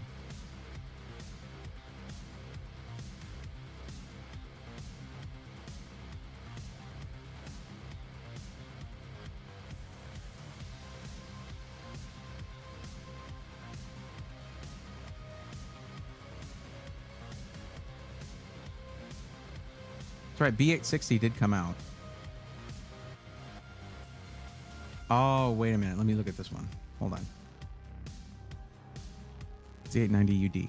The ultra durable lineup has typically been surprisingly good. This is not bad. This is pretty much equivalent to the other one. What's the price on this motherboard? It is $10 cheaper. I'd probably go for the other one for $10. It's the same I/O basically, but you're probably getting a 2.5 Ethernet. What did this have? Well, 2.5. And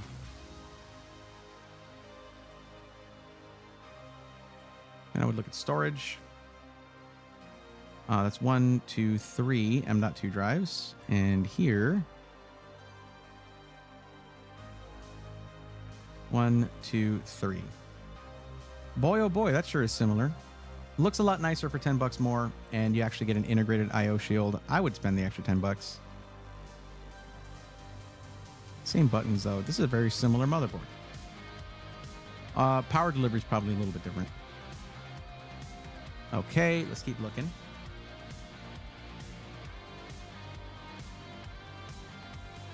What about the Eagle? What's different here? Nothing. I'm already looking at that one. Yeah, I am. I have it right there. I'm a dummy. All right.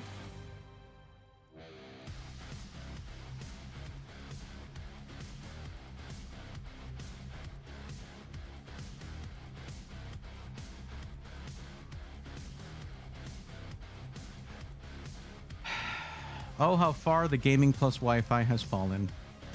At least in terms of for Intel. The AMD version of the X670E gaming plus Wi-Fi is a monstrous motherboard for the price, and I've recommended it a million times, but they just don't have that here. Mag B860. Did I already look at this? No, I looked at.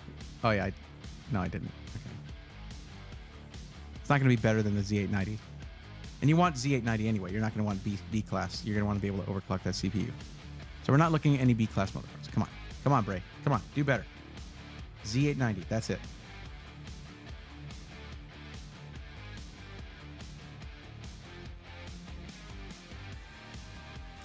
Man, they got boring with the live mixer. That sucks. I know there's people out there who didn't like the live mixers before, but hey, now. Hold up a second.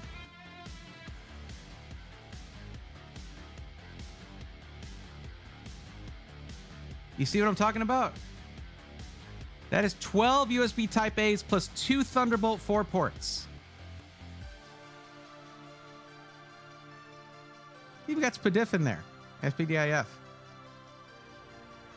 BIOS flashback also included. No CMOS, no clear CMOS button, but that's okay. That's going to be on the board itself. That is a nice looking motherboard. Like, you can't deny that. 1, 2, probably 3, 4 M.2 sockets, dual X16 slots here. Let's find out some more about this one. $240.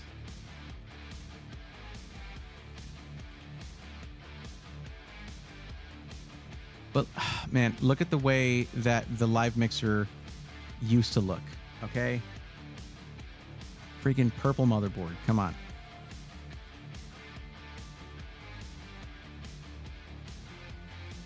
This wasn't on the list, but I do watch stock market charts, so I'm not sure if that helps. We're going to try to shoot for 64 gigs of RAM anyway, so if you have a bunch of tabs open, that's not a problem. I got my 9800 X3 at Micro Center. You just have to watch their inventory. They have been getting them in waves. Yep, that's pretty much the same with SIs get their allocation, and that's it. I'm good. Thank you for asking. Well, thank you for being here, Salt Girl. Appreciate you. The Pro Art series have a very nice selection of ports. Intel if you really need Thunderbolt. If not, AMD are just as good overall. Well, we're going with an Intel CPU, so... I'm looking at my first PC ever, so any suggestions? My price... Okay, Ruben Rivera. Please check the description of the stream and click the link there so you can get yourself on this list right here to get some help. Okay, so... Specification.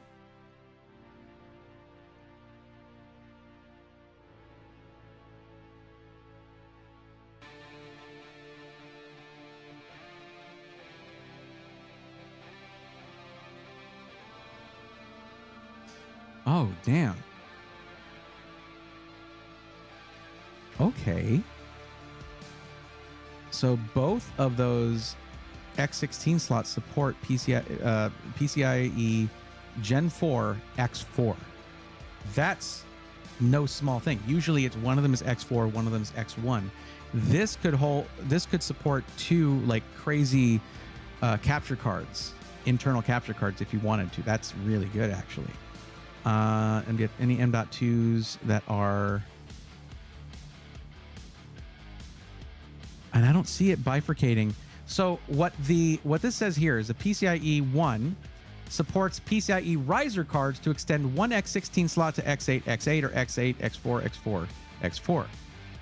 That's not saying that if you use this one, then it's going to be X8, X8, or anything in this M.2 drive is bifurcated. No, this is just saying that there are riser cards you can get to split that. We don't need that here. 2 Thunderbolt 4 Type C's, yada yada yada. Okay.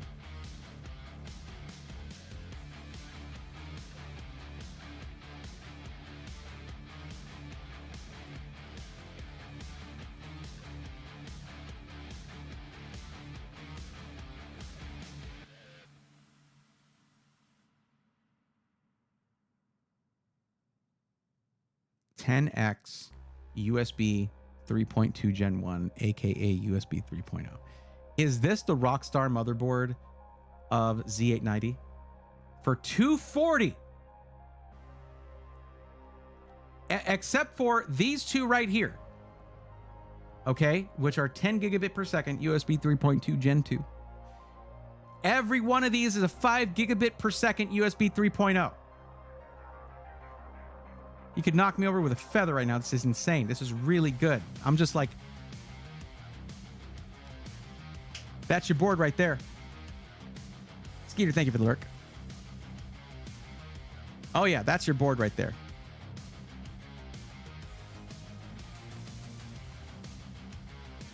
Now, here's the thing, chat. I already sometimes, like, there's been times when I've recommended a gigabyte motherboard. I'll talk to the people, the guys over at the SIs that either they own they own the company, or they're just like, because it's a smaller one, or I'm talking to someone who works with some of the, they work with some of the procurement and things like that, and I'll be like, hey, this gigabyte motherboard has these features and the white ones look really good, and they're like, well, we don't work with gigabyte, or whatever the reason is. Now I'm gonna be like, hey, do y'all work with ASRock whenever I'm doing an Intel build? Because that motherboard right there, I like it. I like it. And I just know it's gonna be like, well, we don't work with ASRock for this or whatever reason.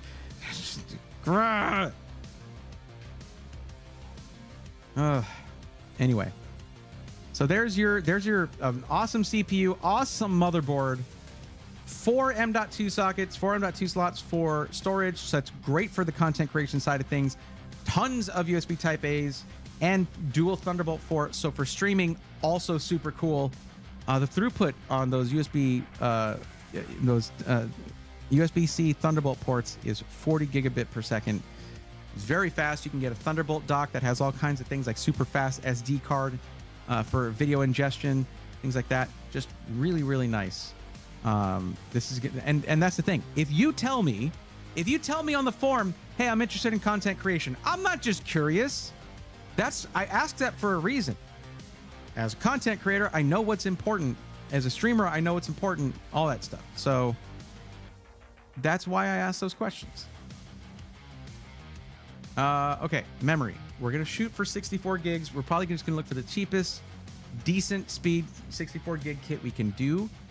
Because when it comes to video editing, you want capacity. Capacity is king when it comes to video editing on your RAM. So let's see. Give me DDR5 no matter what. Let's try for a kit of 6,000. I'm not too concerned about the latency. We want a decent frequency, but 2x32, and let's go by price. See what we get. Damn, they go down to 143.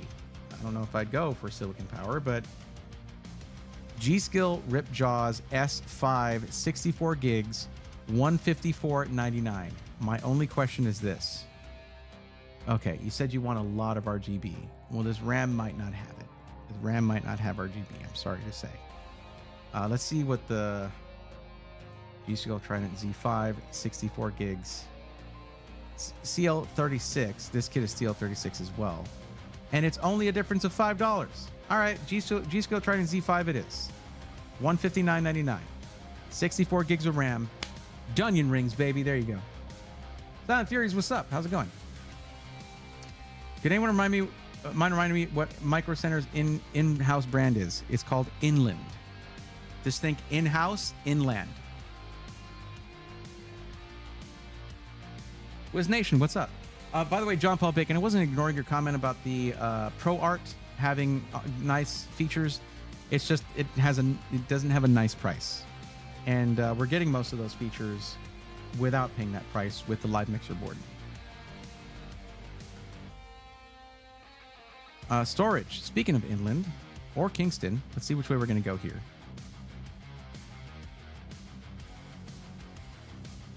Inland Performance plus 2 terabytes. It's just hard to beat that, man. And we are trying to stick to a budget here. I'm trying not to like go over budget on stuff, because say you're going to go say 5070 Ti. That's an $850 GPU. Is it $750? $750 GPU. Is it 750? Yes. Hold up. And that's for like the Founders Edition, if you can even get that. If you know, let me see. 5070 Ti MSRP. 750. Right? Yeah, 750. So we need to like what we need to do is we can get to where we're at 1250 on all the other parts, and then pick a GPU that is cheaper that you can like resell or whatever. Just get a placeholder in there that'll just work for now, or just hold off on buying until you can get yourself 5070 Ti. Now you could also go 5070, but I think the 16 gigs of VRAM of the 5070 Ti would be nice.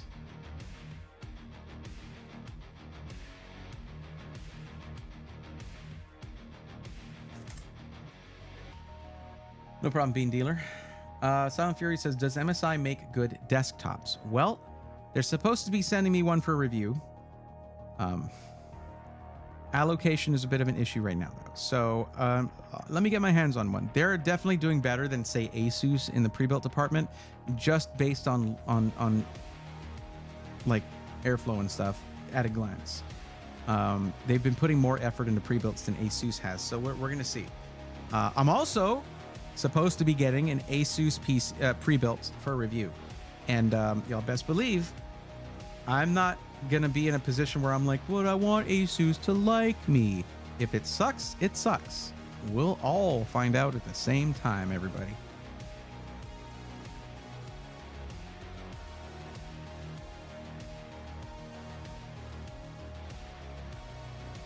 Wiz Nation, what's up? Welcome. I'm cool with writing with the placeholder until then. All right. Okay.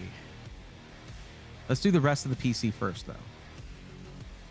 Now, if you're here saying that you want RGB and a lot of it, where am I going immediately, chat? What am I going to immediately?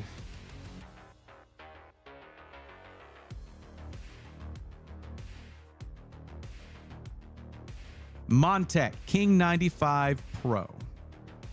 For DIY builds, you could not get an easier build experience than you can with this thing, because every one of your fans is already in place, and because you have side intake and bottom intake already configured, already in there. They are reverse flow fans, and it just makes for a gorgeous case. If you look at the price of $149, you're like, but some of these other ones are like $75. Remember that this comes with 6 fans included, 6 RGB fans included, with most of those being reverse flow fans. Do you know when the Asus review will be? Well, Skeeter, as I said, I'm supposed to be getting one. I don't know when.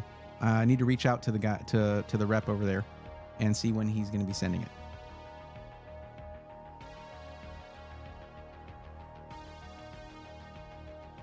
But that's going to be your RGB right there, and a lot of it, as you want it. Now we still need to do 2 things: power supply and CPU cooler, and try to keep it under 1250. So I might need to adjust some things here and there. Let's find out. We might need to go with a different case that doesn't have all that glass. We'll find out. Like maybe something that's in that $75 range, but we'll see soon. Now, if you're going to be doing a 5070 Ti Super, let's see what they said about power for that.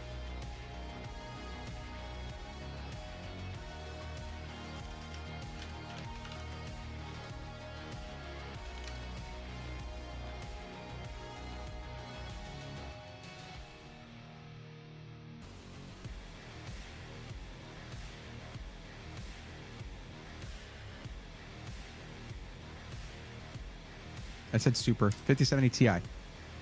5070 Ti, not super. It's not super. There's no super.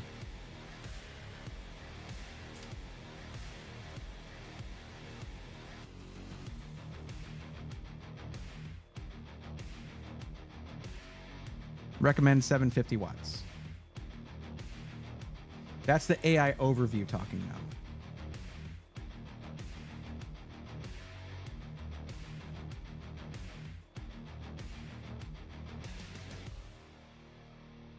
I would do 850 anyway.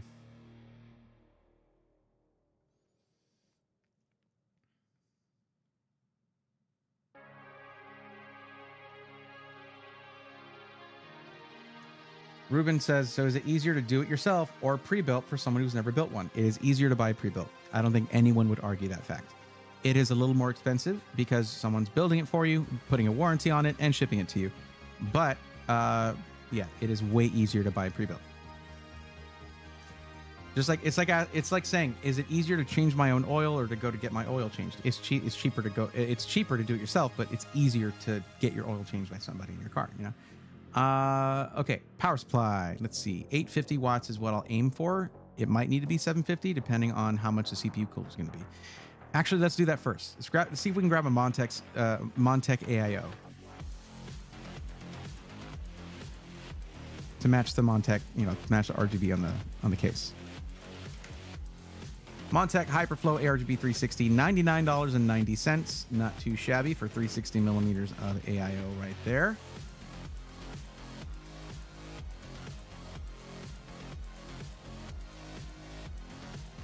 Oh, hold on a second.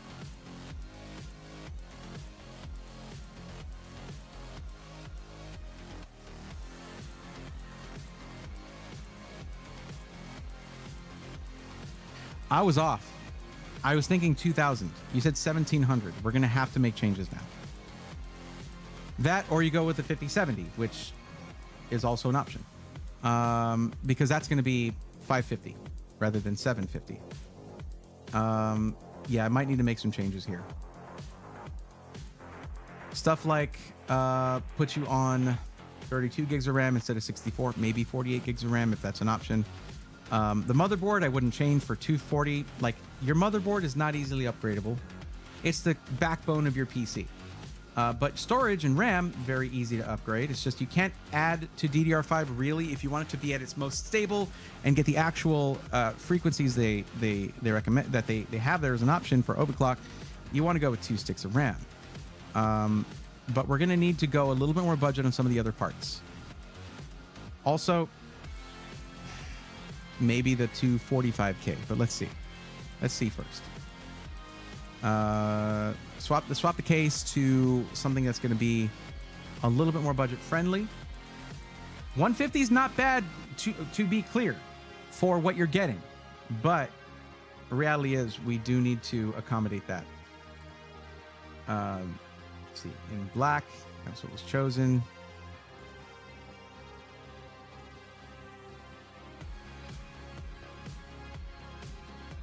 But you did tell me 1,700 earlier, and I just straight up forgot. I'm sorry about that.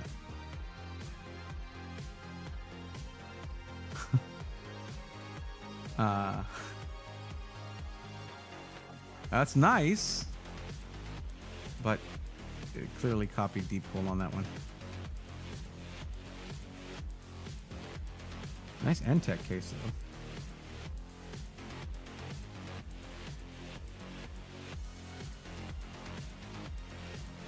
That's not a bad option right there, the Montech XR. I'd probably do this one, but the X2 Pro Ultra is also very nice. Let me ask you this, Chief World. I'll let you choose.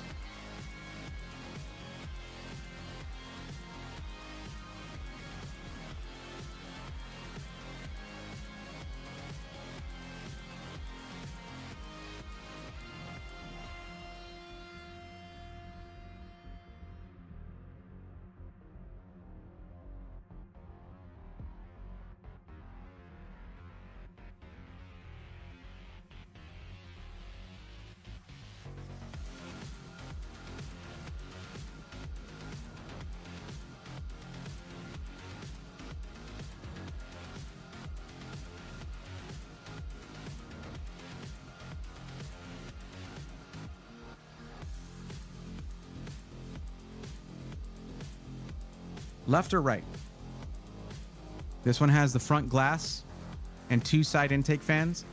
This one's probably going to have better overall performance just because it comes with, I think, 3 140 millimeter fans, unless that's a 120 in the back. And this one, and it's front intake, rear top exhaust.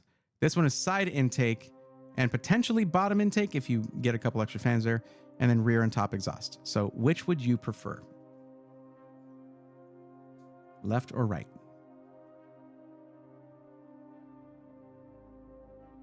I appreciate it. I appreciate what you do for people trying to get off a console. That's what I do. Absolutely, Ruben.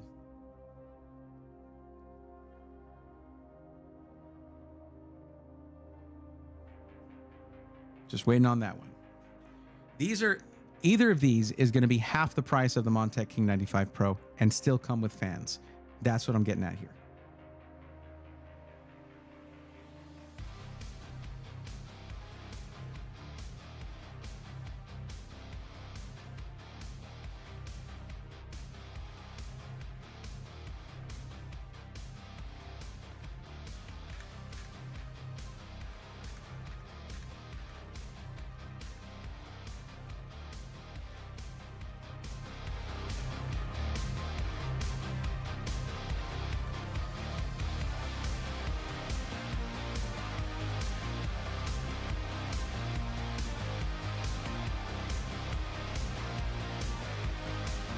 Just waiting on an answer.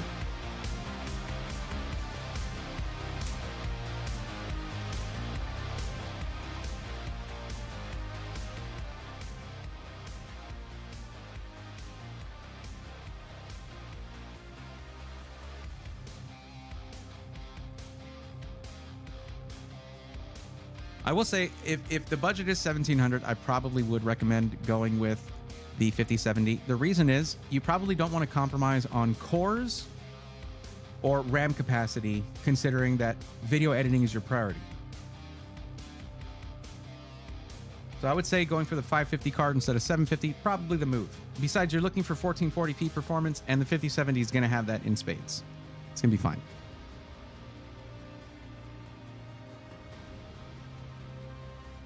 Just waiting for an answer, Chief World, on which of these cases you would prefer, because they're both good options. I built a PC in the XR. What is it, XR Pro? Is that what it is? I built a PC in this, and it's a pretty nice case. It's a little tough on the cable management. There's not as much space for that, but it is definitely doable. I don't know about the cable management for... Wait, hold on. Need to get these names right.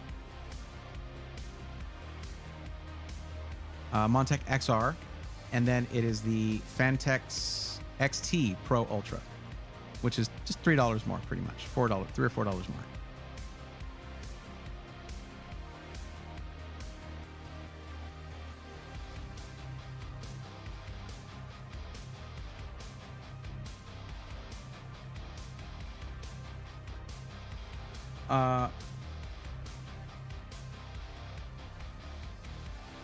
Okay, cool. Silent Furies. All right.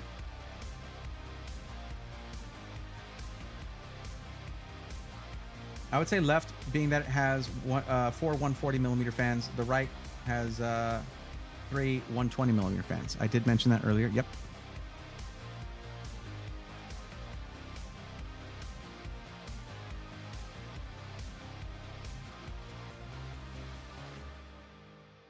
But yeah, Silent Furies, that does sound like a good HTPC, home theater PC kind of little slim desktop. It's just, don't expect a whole lot out of that 3050 if you're talking about gaming on there. 3050 is very, very limited in gaming when it comes to anything above 1080p. And even in 1080p, just be prepared to lower your game settings. Now, if that's running to if you're mostly running media off of that, no problem. It's fine. That also doesn't sound like it's going to be that upgradable. I don't know that PC at all, but if it's a slim desktop, I don't know if it's like a mini desktop kind of thing. Plus, if it's a socketed 13th gen CPU, you do have to be careful about microcode and all that. Could have issues there.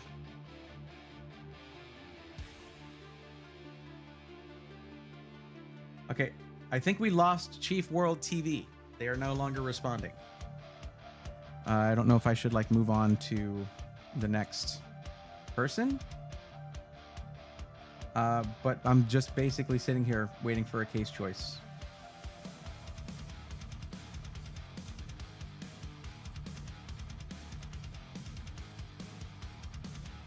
Oh yeah, the 3050 is going to be an upgrade from the 1030 for sure. And the 12100 is a big upgrade. Is pretty far beneath the 13700 for sure. Yes. Make sure your microcode is updated.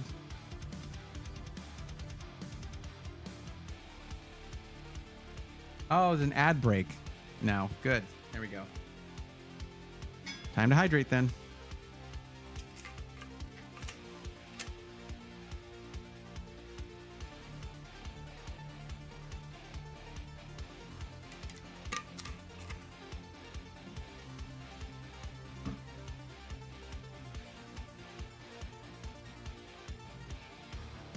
I did a build in the XR and didn't have trouble with cable management. Brian Rhodes, I said that mainly in comparison to something like the King 95 Pro, where it's a dual chamber case, which is usually very generous in terms of cable management. If it's something like a first time build, dual chamber makes a lot of sense with that being the main reason. It's really nice for that. Plus, on a lot of those dual chamber cases, you can remove the front glass, and that makes installation easier as well. In comparison to each other, I've never built in the XT from Fantex, but it is a nice case, and it might have more space. But yeah, in the XR, it's not bad with the cable. It's not terrible or anything. Nothing like that.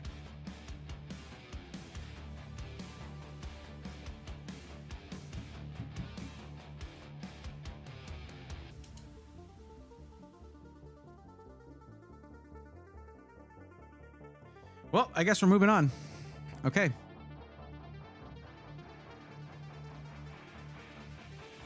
Or I just choose a case for them. All right, there you go.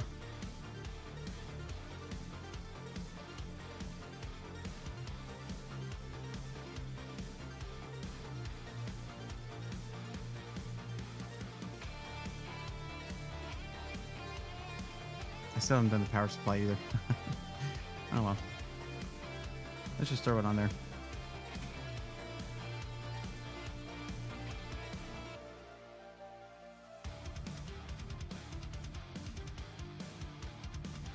There you go.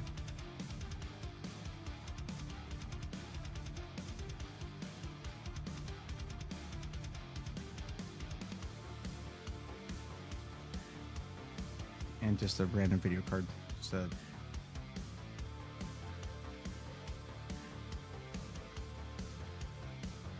look at this, 294 for 4060. Nice. I'll take that. All right. Cool. There's a build. Guess they can watch the VOD if they want more details.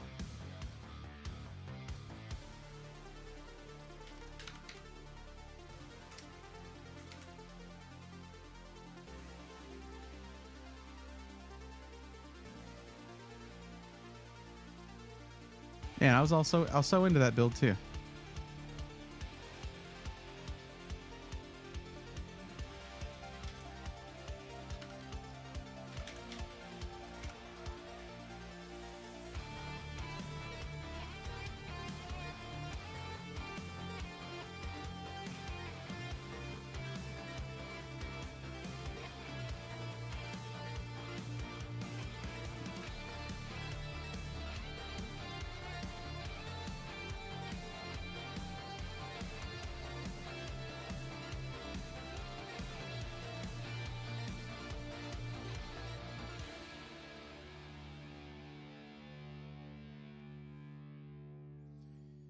Okay.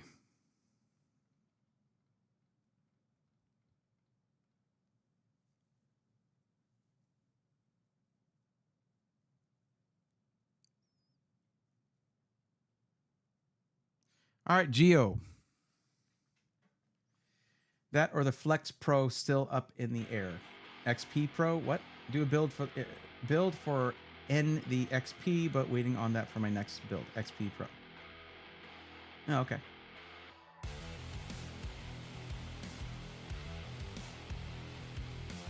All right. Yeah, Geo Don, it's your turn here. So what I was saying before was, of course, you're probably gonna want 50 series, and I understand that.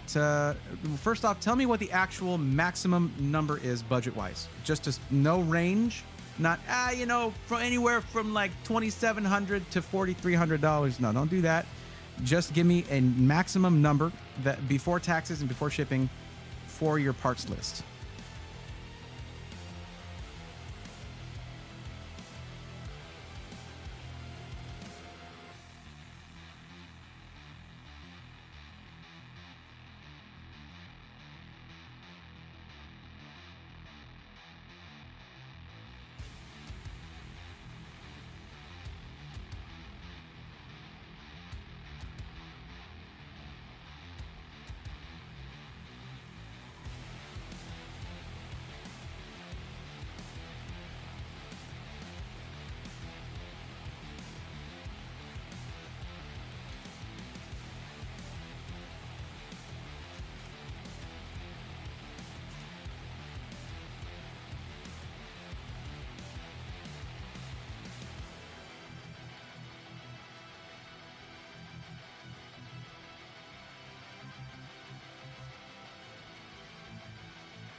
Oh, they're just not going to show the inside of this thing, are they?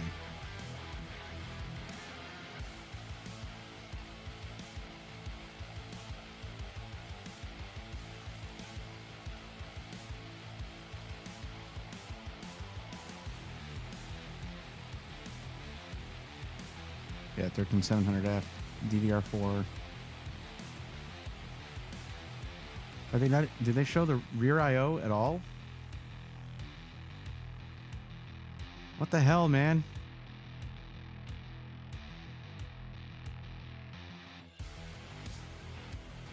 Wait, 330-watt AC adapter.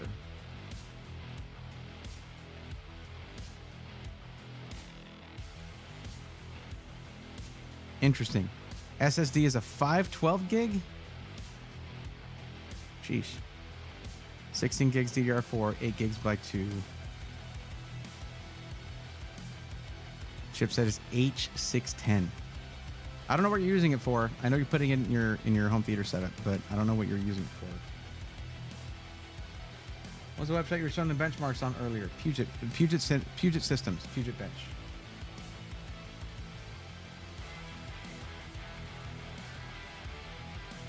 Puget, Puget Systems or Puget Bench.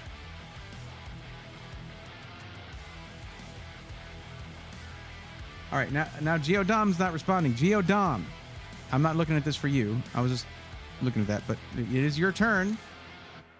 I was asking what your actual maximum budget is, not a range, just an actual number. Everyone's. Am I still online, guys? Am I still streaming? Is this thing on? Hello? Still overpriced at $800? No, not overpriced at $800.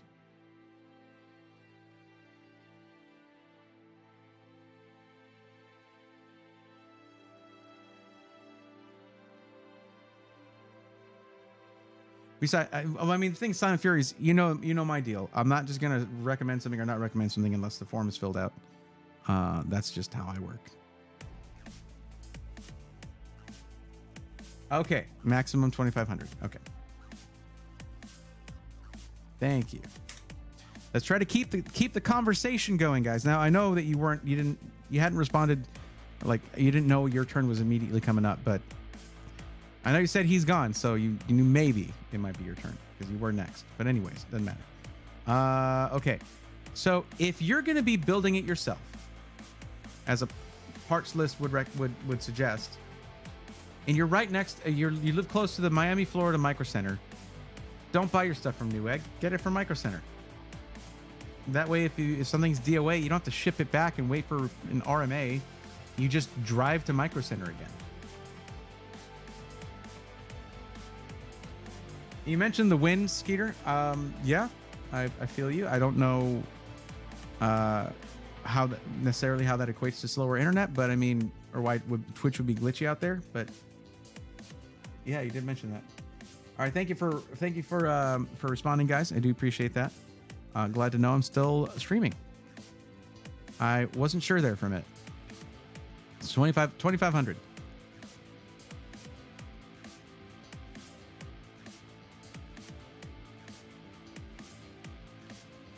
I think that's going to be the rule, though, guys. If I'm in the middle of a build and you suddenly stop responding for like 5 minutes, I'm just going to either finish it out and just move on without your input, or I'll just abandon it and you can re-enter the form. Now, if you come back and it's like, well, yeah, I lost internet or I don't know, I live in LA and it started looking kind of orange outside or something. Yeah, that's fine. Take care of your stuff. That's more important. But yeah, if I'm helping you and you're just like, yeah, he doesn't mean me, does he? When I'm asking for a response, yeah, we're gonna move on.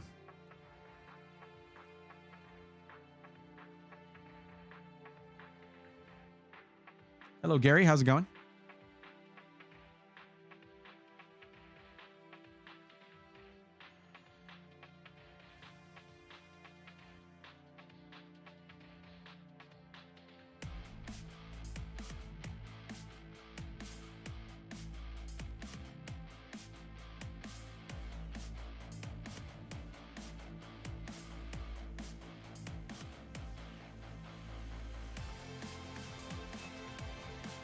Now let me ask you this, Gio. What you stated that your priorities were content creation, then streaming, then gaming. So, what is your video editing software of choice going to be?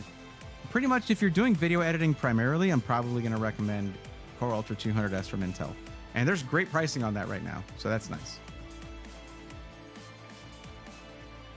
Actually, no, I think that was MSRP. Never mind.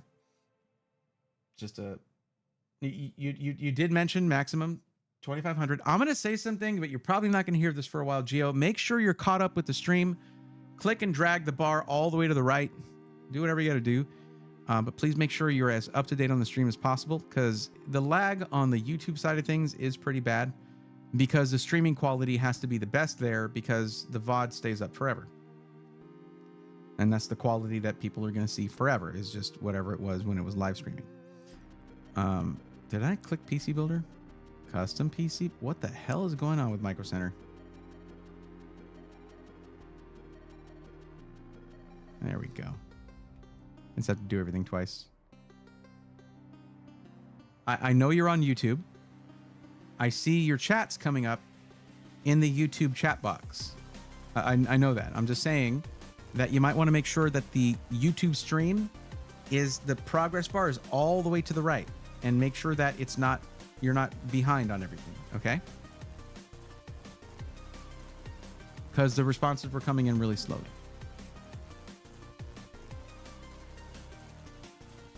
Power went out, had to go outside. See, that's what I'm talking about. That's a legit reason. I went up and went ahead and finished up the PC. I'm sorry to hear that happened, but if you, here, I'll just drop the link again. I haven't found you a really low cost 4060. Was it 4060? I went with this case right here. 4 140mm fans, really nice. Lots of RGB, and it is half the price of the Montec case we looked at. And I threw an 850 watt power supply in there with native 12 VH PWR, so that's good for your GPU. There you go. Where was it? Right here. There we go. Came out to 1466.82 with the placeholder 4060 in there, and that's only $294.99 for that placeholder, which is really good.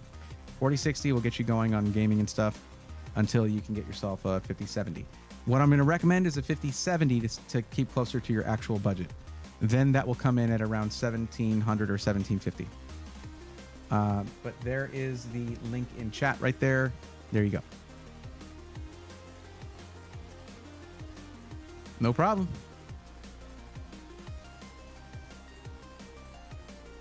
Let us know how the build turns out, okay? Share it in the rigs channel on the Discord once you're done.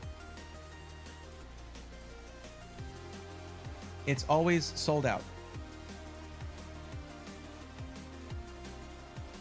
What's always sold out? I feel like we're having two different conversations. You guys aren't, if you're watching on Twitch, you're not seeing the YouTube chat, but I feel like we're having a different conversation, Gio. You're responding to stuff that I said a while ago.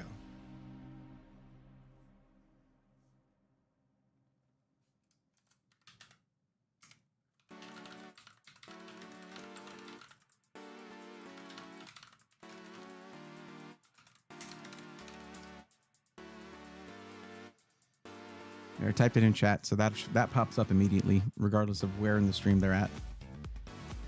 There you go.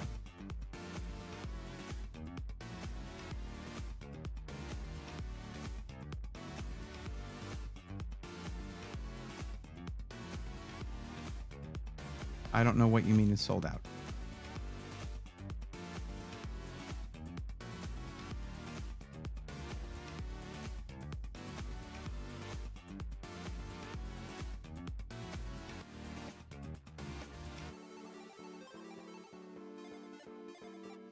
Gio, let me know when you hear this. My question to you was, what kind of software do you plan to use for video editing?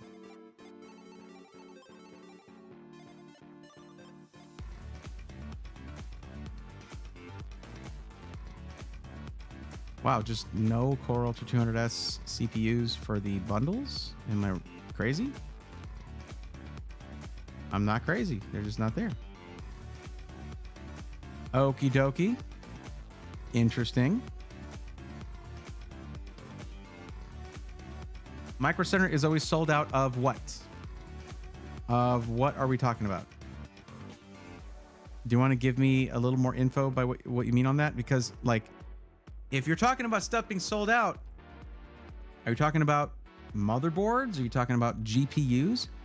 The problem with Newegg is that Newegg themselves will sell out of the 50 series GPUs once they're launched, but they're gonna be sold to people who are botting those launches, those products when they launch, and then third-party sellers are gonna show up on Newegg selling them for hundreds, if not like for like 50% to 100% more of the price. Like, DaVinci Resolve for video editing. Okay. Micro Center is always sold out of graphics cards. I have their stock in front of me, so we're going to skip this. Let's go to the GPUs and take a look. I get to see what their stock is. Oh, well, they're not going to show 50 series, though.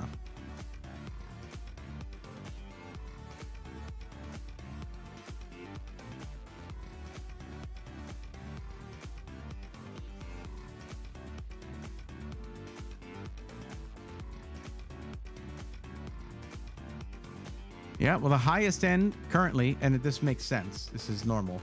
Currently, the highest end NVIDIA GPU is going to be a 4060 Ti Asus dual card. That tracks with most retailers right now, unless you're talking about scalping third-party sellers. Now, they have AMD GPUs all over the place, like the 7900 XTX for $879. It's an awesome GPU. But I'm probably still going to push it towards NVIDIA because of the content creation side of things. Not that these things can't encode. It's just they can, but generally... Micro Center by me, Tussin sold out of all the recent AMD and NVIDIA GPUs. Yeah, no, I know. Like I said, that's all over the place right now. And that's what I'm saying. NVIDIA pulled a lot of stock in order to create demand. Like, it was all over the place. Everyone was talking about how they were stopping production of 4080 Super, 4090, all that. And then they stopped production on 70 class cards to inflate the demand for their new 50 series GPUs. And then they made like 8 graphics cards for 50 series. Like, nobody's getting any. So, I don't know. I don't know what to tell you guys. Like, they're just... And everybody's like... And even me just now was like, I'm still going to push toward NVIDIA for content creation. Like this right here, 7900 XTX. Literally $120 under original MSRP. Like, but like NVIDIA though, it says 24 gigs of VRAM. And, you know, we're still not on the 30th, so I can still say this is the second fastest GPU on the market. But nah, they just got 5 of these just sitting there. And they have the Hellhound right here too. Power Color Hellhound. They have 3 of these, 850. 7900 XTX. But the thing is, I know, like, I've never really tried to daily drive an AMD GPU for content creation. I honestly should do it. I should challenge myself to do it for a month or something. See how well it runs. Maybe that's something I'll do with a 9070 XT when that comes out. Every time I say that name, I hate them a little bit more. Every time I say the name. But no, I could daily drive a 7900 XTX. I have one. I could do that. I should do that. See how it runs with everything. Actually, let's look at something real quick. Hold up.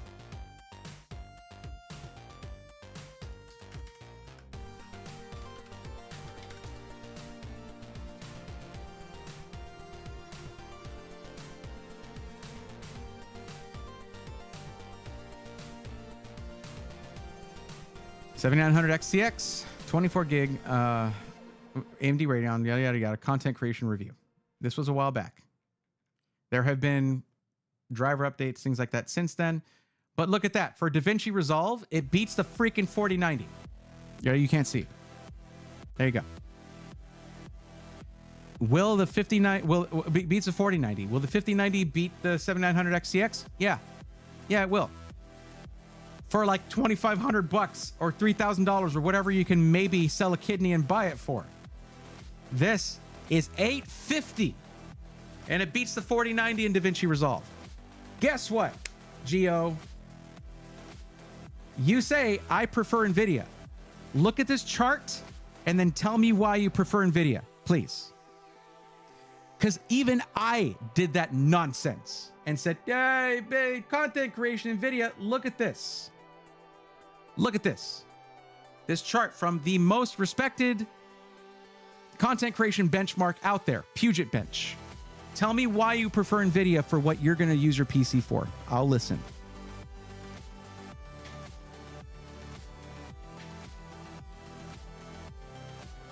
Andy, first off, hi, hello, welcome to the stream.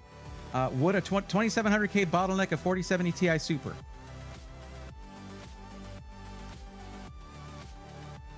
Where's the rest of that question? Doing what? At what resolution? Like, you got no context, so I can't answer your question. Sorry about that. Tony Montana says, hi, can I ask you a question? Thank you for greeting me. Hello. Yes, you can ask me a question. If it's for a PC recommendation, though, I do ask that you fill out the form that is linked in the description. But shoot, just ask away, whatever you got. But yeah, Gio, tell me what your reasoning is for saying I prefer NVIDIA in the face of this chart right here.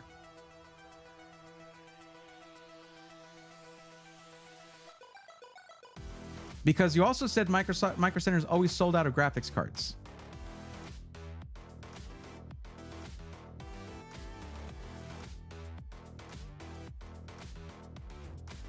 They literally have 8 7900 XTXs right now. Why is everybody asking me about bottlenecks and not telling me what the use case is at all? I asked someone asked me if a CPU would bottleneck a GPU, and then someone else asked me, and then Tony asked me, will a GPU be bottleneck? Oh, still by a CPU. Yeah, I don't know. I don't know in what? In doing what? Browsing the internet? Gaming at 1080p? Gaming at 4K? What is the context? You got to tell me more, guys. If you want an accurate answer, you have to ask a detailed question. Just saying. I'm not trying to come down on anybody. It's just that happens a lot. So I say that a lot of times. You can imagine how that gets after a while. So Gio, again, I'm asking you a question now. Why is it that looking at this, you would say that you prefer NVIDIA? It is literally right now the inferior GPU that costs way more. The only reason why I prefer NVIDIA is because is the forefront and leader in the GPU market. Gio, that's in a lot of ways, in a big part, because people just prefer NVIDIA because they're told it's better.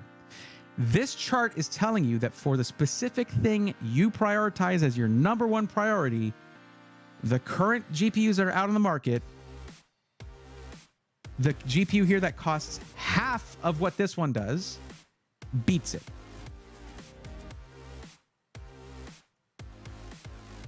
If you want to know why, they'll have a whole explainer right here.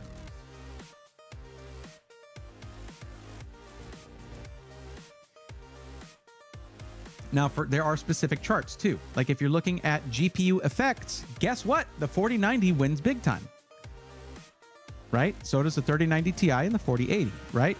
But that's the only way in which it wins. For H.264 and HEVC to DNX HR result, GeoMean 700 XTX works and beats everything else. And for red BRAW to DNX HR results, GeoMean. This is all conversion stuff. So conversion or encoding, but the overall score, 7900 XTX just beats the pants off everything. It's really close with the 4090 that you can go buy right now for like $2,500, or the 5090, which is going to be probably, and if you intend to shop on Newegg, which sure, go ahead.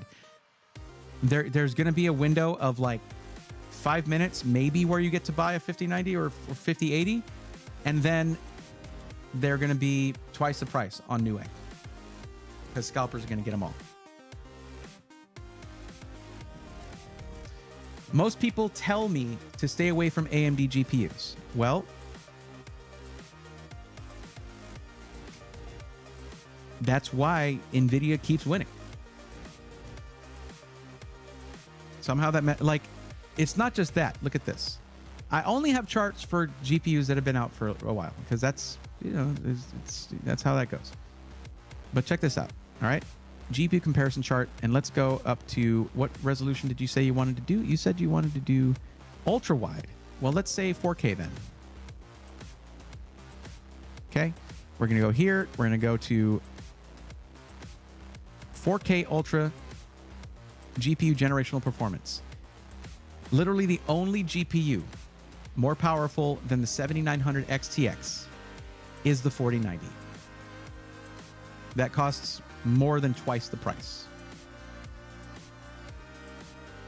As in, you could buy 2 or 3 of these for the price current market price of a 4090 because they're so hard to get. Now, do we like this thing was supposed to MSRP at like $1,600? Well, the 5090 is supposed to MSRP for $1,999, and with a $2,500 budget, that's not possible because that's 4/5 of your budget at MSRP. So 5080 is what you would look at, and 5080 is supposed to be just about 15% more powerful in general in terms of rasterized performance, which is what this measures. So that's going to put it up right about there-ish. And that's supposed to retail for $999 for the Founders Edition NVIDIA card. There's going to be a few that are going to be for MSRP from add-in board partners, not many, and they're going to be bought up and scalped. Whereas these are just sitting there waiting for you at below MSRP for brand new cards. Now, I can't tell you what to buy. Your friends are doing that already, right? I get that. That is very common. Like super common. I understand. But if you came here for my advice, and my advice was going to be wrong because I didn't first look up the info and remind myself, oh yeah, the 700 XTX is ridiculous. It's great. I was already gonna be like, yeah. If you go back and listen, you probably heard the hesitation in my voice. I was like, dude, are you wrong about this? And I was. Because of it's going to be like I've been recommending to wait for 50 series, and NVIDIA is just like, all right, guys, here they come. Here's the 50 series. That's it. It's a fart in the wind. It's a paper launch. Yes, they work well together. Skeeter, thank you for the hydrate. I will do that. That's a good point. Adam says, get it right now. And if you hate it, because you would have bought it from Micro Center, drive over there and return it. See if they got 50 series stock or get something else. There you go.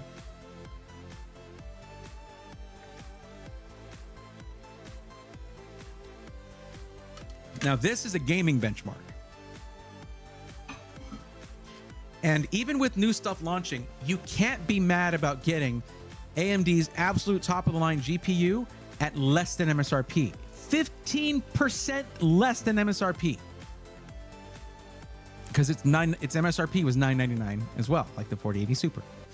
So, and it beats, as you can see, this is higher up than the 4080 Super. Now this, I want to be clear about a couple things, okay? First off, this is rasterized only performance, not including ray tracing. And this is at 4K Ultra. Do not run your games at Ultra. That's my main thing.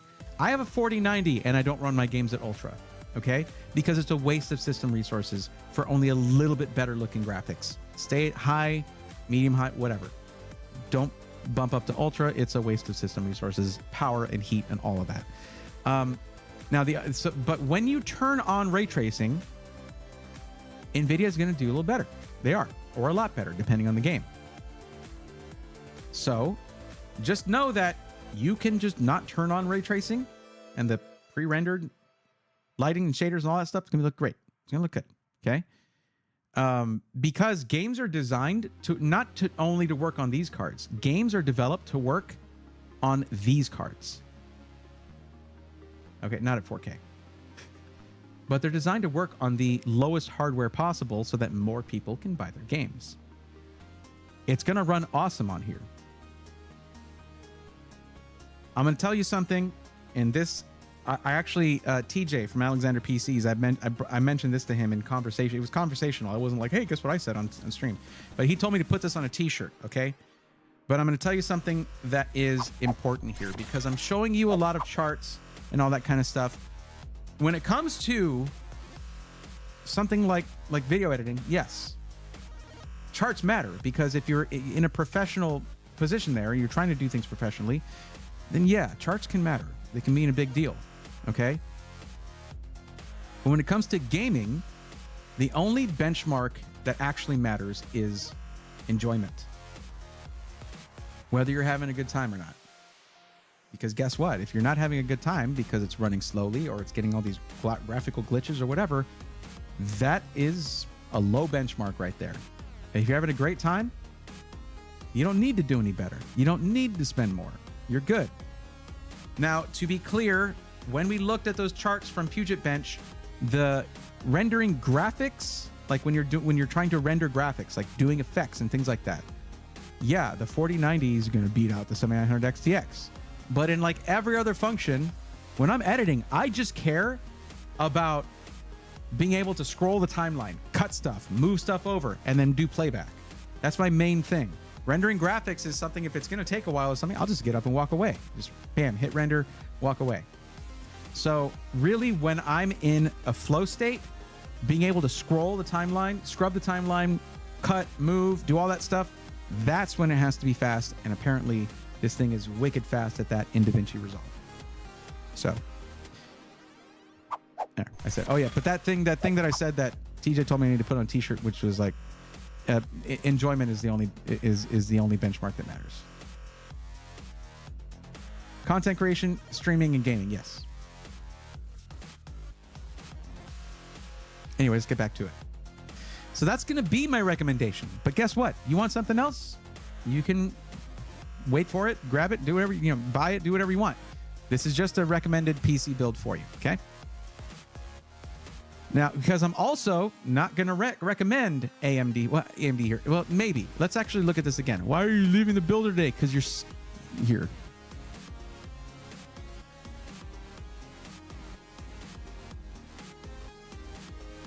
This relationship was moving too fast. There we go. That's why I'm leaving. Okay. Let's go back to Puget Bench for this.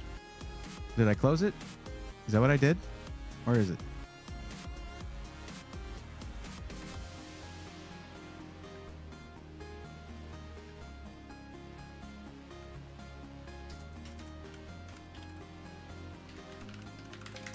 Because I remember seeing that the 9800 X3D was good in DaVinci Resolve. So maybe that is the one. Normally, a lot of people who come in and ask for... Oh, I had it here. Okay. Normally, people who come in and ask for content creation stuff will be using like a Premiere Pro. Okay. There are a lot of people who use DaVinci Resolve though, and I need to remember that.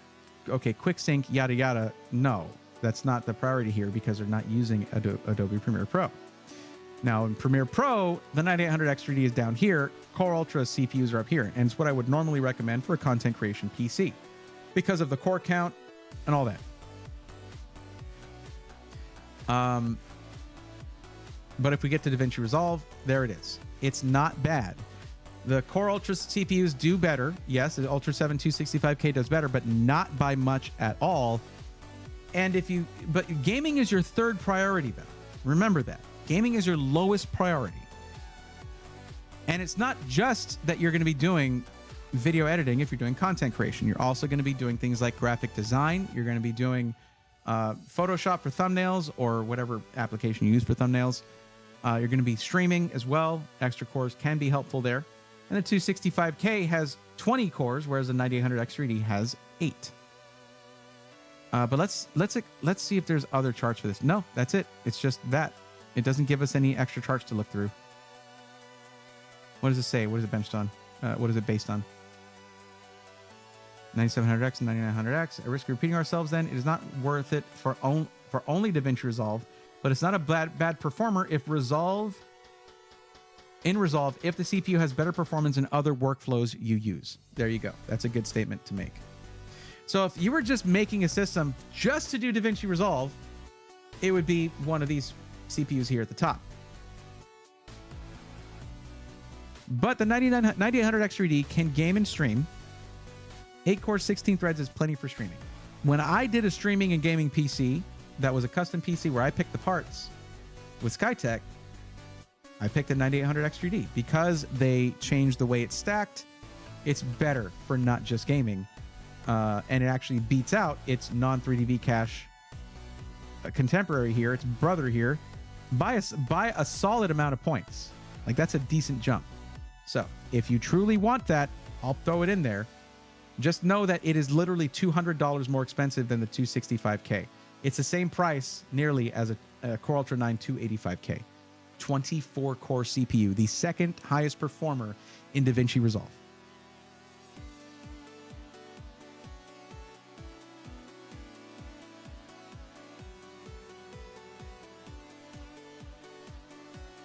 Well, I'll tell you this, Gio. Reviews for the 5080 should be coming out any day now, any moment now. They might be out now. They might have come out while I was streaming. That's actually, I'm just going to check YouTube to see if they came out.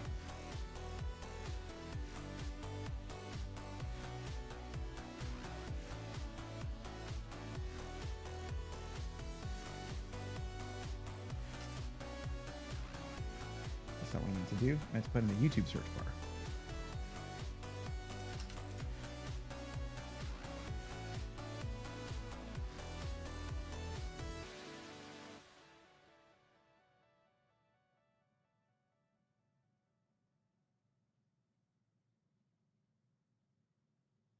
No, it's just performance leaks. No review. Wait. Yeah, no, it's not. Reviews have not come out yet.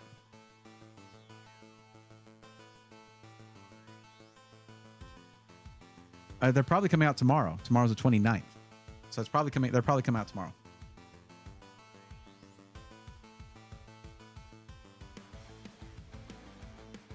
Yeah, but if you get the Micro Center bundle, you can save $50. Well, Adam, the thing is, this is also a streaming system, and with the bundles, you cannot choose your motherboard. With a streaming system, choosing your motherboard and having a decent amount of I/O is, to me, of the utmost importance, and definitely worth the extra $50. I have 7800X3D and 7800XTX, and I've not had any issues running anything, and I use Adobe Premiere Pro. Well, Cherokee Vapor, what's up, by the way? It's not an issue of, it's not about having issues running it. It's about how well it runs it. Because for me, I'm already like, I don't know. I'm not the fastest video editor. And if I ever have issues, which I was having so many issues with microcode with a 14900K, I just want to give up on video editing, get up, walk around, rage for a bit. It interrupts the creative flow really badly. So it's about getting the best that you can for the main purpose for your PC. In this case, the main purpose is editing in DaVinci Resolve. I would say you're going to have a better... It's hard to say. At this point, with AM5, it's likely that there'll be another generation of CPUs that fit in it. Maybe 2 more generations. AMD has surprised us before. It's 2025 right now. They stated support up to 2027. That is 2 years from now. That means another generation of CPUs. With Intel, though, we're looking at 2 generations of CPUs anyway. Core Ultra 200S with LGA 1851 with the new socket. We're looking at Core Ultra 200S and I guess 300S, if that's what they call the next ones. Who knows? Naming conventions are purposefully stupid sometimes. I don't get it. So with either one of them, you're looking at 2 generations of CPUs, maybe with AMD, maybe 3 of them. Now, for those of you out there who are like, but Bray, there were 3 generations for LGA 1700. No. 14th gen was just a refresh of 13th gen. Admitted by Intel. They stated that this is a refresh. Raptor Lake Refresh is the official name for it. What's up, Draxus? How's it going? Stream's going well. Stream's going good. Yeah, I hope you're doing well. I need I/O. I have a lot of peripherals. That's what I would. That's why I choose that. That's if you're streaming, you have a lot of peripherals. So you need that. For another time, DaVinci versus Premiere Pro. Can't decide. DaVinci is going to be way cheaper, and the color grading is better. That's what I hear. I've never used it, but that's what I always hear. Okay, if AMD has a way better track record of supporting their sockets, so I would say go ahead and do a 9800X3D. Who knows? Maybe in the next couple days we'll get more info on the 9950X3D, and you just learn to deal with core parking, and you'll be fine. It's probably going to be amazing for DaVinci Resolve, the 9950X3D. So yeah, just do that. We'll take a peek at the bundles. Sometimes there's a decent motherboard here and there, in there. Like this one here. This is a nearly $1,000 bundle. It has 32 gigs of RAM. I would do 64. Yeah, I can't really do the bundles for a video editing machine. They're all going to be 32 gigs of RAM. Or 16, like this one.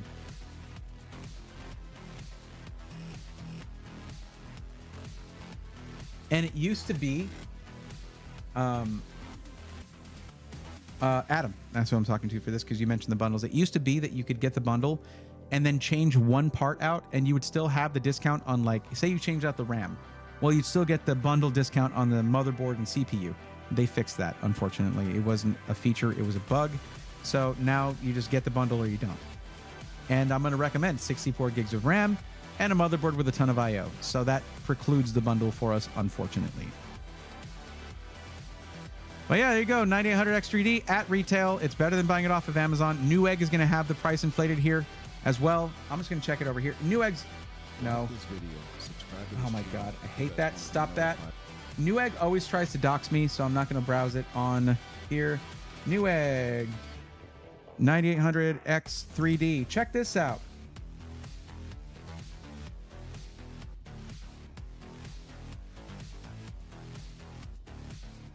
Hold on, I'm going to go over here.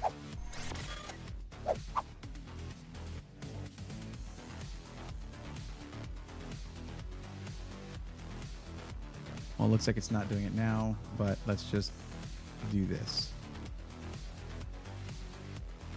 Okay, looks like I'm safe. Okay. Let's compare prices. And you tell me which is going to be better, Newegg or Micro Center.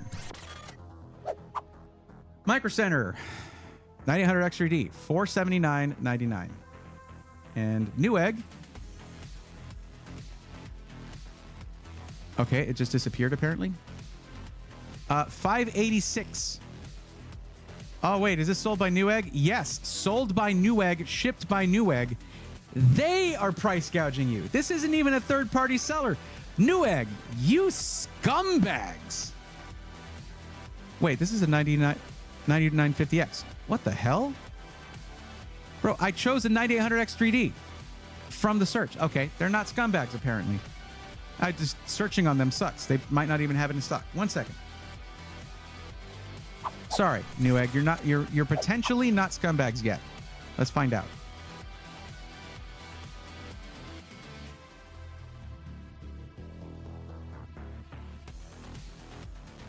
If I'm wrong about this, I will be very happy. I'll tell you that. 9800X3D.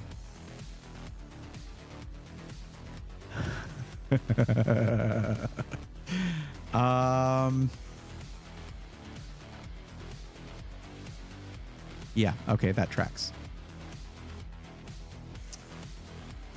Well, I don't feel bad anymore. I got good news and bad news. The good news is I was right. The bad news is I was right. $729. Where I was wrong, though, is that this is not being sold by Newegg. It is, as I would normally have expected, a third-party seller absolutely scalping everybody. $730. But hey, listen, if you really want to go Newegg, I ain't going to stop you. You go ahead and do that. Wow. That is awful.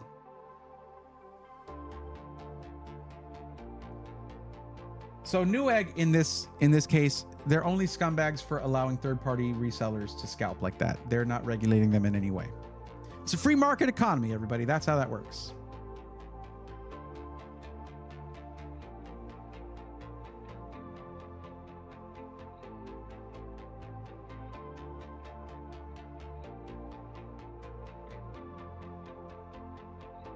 No, yeah, John Paul Bacon. That's the thing, is just by making one more chipset, they will be supporting it. So basically, if they have 3 series of motherboards that support it, then they're already beating Intel. So they can just have one more after this and they still beat Intel. The thing is, their own claims state 2027, quote unquote, and beyond.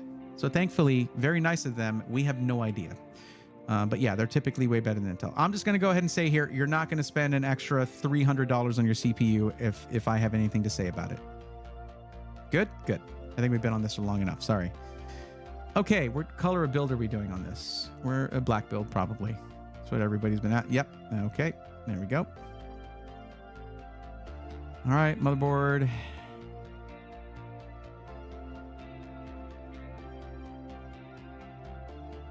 It was a really good one I looked at recently.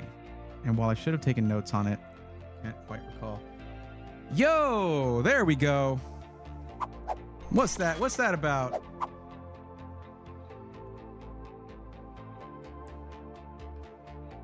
Ex-military man is raiding with a party of 32. Let's go, nerds. Welcome, raiders. How the heck are we doing? Thank you, ex-military man. How's it going? Let me just back out there. Got a little too close. Hope you're not watching on a huge TV. And if you are, hi. Anyway. But yeah, welcome, Raiders. I'm Brea Thorne. I talk about computers. I do what is called PC Matchmaking. Basically, you come in, you fill out a form, tell me how much your budget is, what you're trying to do with your PC, what you want it to be able to do, what you want it to look like, all kinds of stuff like that. And I help you by finding the right, either pre-built, if that's what you want, or parts list if you want to build it yourself. That's what we're doing here. And let's give a little shout out here for ex-military man. There you go. And of course, playing Delta Force over there. Y'all go drop a follow. Hope your stream went well. How was it?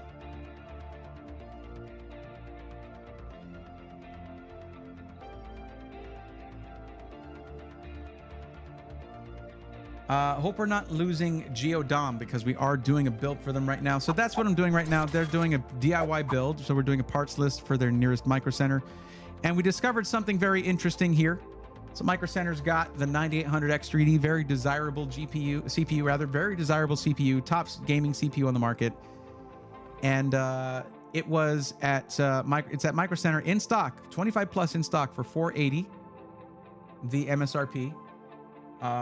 But this viewer was looking to do they were actually saying like, hey, how about I just get it from Newegg? And it was like $780 on Newegg. I'm seeing also, it looks like there's one that's like $600 as well. Also not sold by Newegg. It's just all, this is from New Trend Automotive selling it. Wow. Everyone's getting in on the scalping apparently. But yeah, ain't got to worry about that at all with Micro Center. They don't do that. No third-party sellers there. What's up, Saxy Girl 1? How you doing? Millie did a lot of dying in Delta Force. I mean, we all have our calling, right? It's amazing how much of a difference in prices it can get across the different platforms. Yeah, well, the problem is not everybody has access to a Micro Center. So now what I'm doing here is I'm looking for the motherboard for the system, and it's no joke picking the right motherboard when you're talking about, because in the form here, which is what I use to figure out what people are looking for, they stated that they want to do gaming, pro gaming / esports, streaming, content creation, and video editing. We were looking at the video editing performance of the 900X3D in DaVinci Resolve, and it's actually pretty good. Surprisingly, I was caught off guard by that myself, but that's why I look these things up. But streaming, if you're going to do streaming, you need a motherboard with a lot of I/O. So I get obsessed with that. I look at these a lot. And let's take a look at this one. I think I remember this one having pretty dang good I/O, unless I'm mistaking it for something else. Oh, no, yeah. Look at this. So we're looking at 9 USB Type A's on this, 3 Type C's, with 2 of those being USB 4, so 40 gigabit per second, 5 gigabit Ethernet, and Wi-Fi 7. This is not bad right here, but we can maybe do better. We'll see. But for only $299, plus is going to have what? 4 M.2 sockets, so 4 storage drives on it. The motherboard is the backbone of your system. This is where you decide, what am I doing with my system? What connectivity does it need to have? And those are questions you should be asking yourself when you're going to be building or buying a PC. True, I live really close to one. Saxy, you are very lucky then. Most people don't even have one within 500 miles of them. Geodom is here. Cool. Well, we're looking for your motherboard right now. Let's see the MPG Carbon. Open link, new tab. Bam, bam, bam. Let's see what we got here. Oh, that's the one I was looking at. I rarely use these, but like, oh yeah, look at this. That's 9 USB 3.2 Gen 2, 10 gigabit per second USB Type A ports, and 4 USB-C, with 2 of these being USB 4, so 40 gigabit per second with DisplayPort out, and 2 of them being 10 gigabit per second. Wi-Fi 7, dual Ethernet, with 5 gigabit being one of them. This can be like, you can put a NAS drive for network attached storage right there in your local, set up a LAN separate from your WAN connection, all kinds of stuff.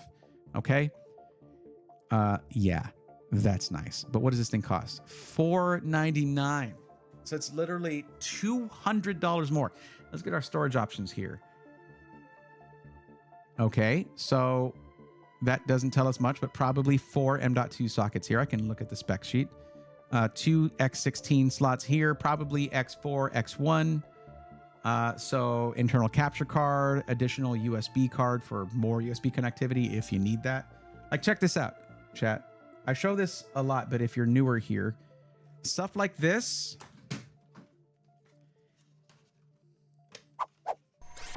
So this is like a $20 piece off of Amazon. And it only requires a PCIe X1, but you can put it in an X4, X16, whatever. No extra power from the power supply, just it gets it from the PCIe bus. And look at what you get for that. 7 USB 3.0 ports direct through a PCIe lane. Super fast, super solid. So even if you get a motherboard that doesn't have a lot, you can get something like that for 25 bucks, 20 bucks, and then add to, because here's the thing. If you tell me you're going to be streaming, you can just connect a webcam and a microphone and a headset and like you're good to go. But a lot of people who stream are going to get a Stream Deck or 2 or 3 for some people, okay? Stream Deck pedals, external capture cards. If you're trying to do console into your PC or you're trying to do something very high refresh rate, you need a fast port for external capture cards, internal capture cards, things like that. I/O connectivity is everything for streaming. Wait, really? I have one 30 minutes away and then 3 others within 4 hours away. Yeah, they're kind of condensed in certain areas, yes. And those 3 stores are close enough. If they have the part I need, I'll make a day trip out for it. Wouldn't be that bad. Well, if you live near New York, that's probably you. But anyway, I'm going to say let's try to include this motherboard in the deal because good Lord. Not only does it look good, it backs up those looks with connectivity up the wazoo. And there's 3 of these at the Miami store, but, let's roll with it. And that was this right here. That is crazy connectivity.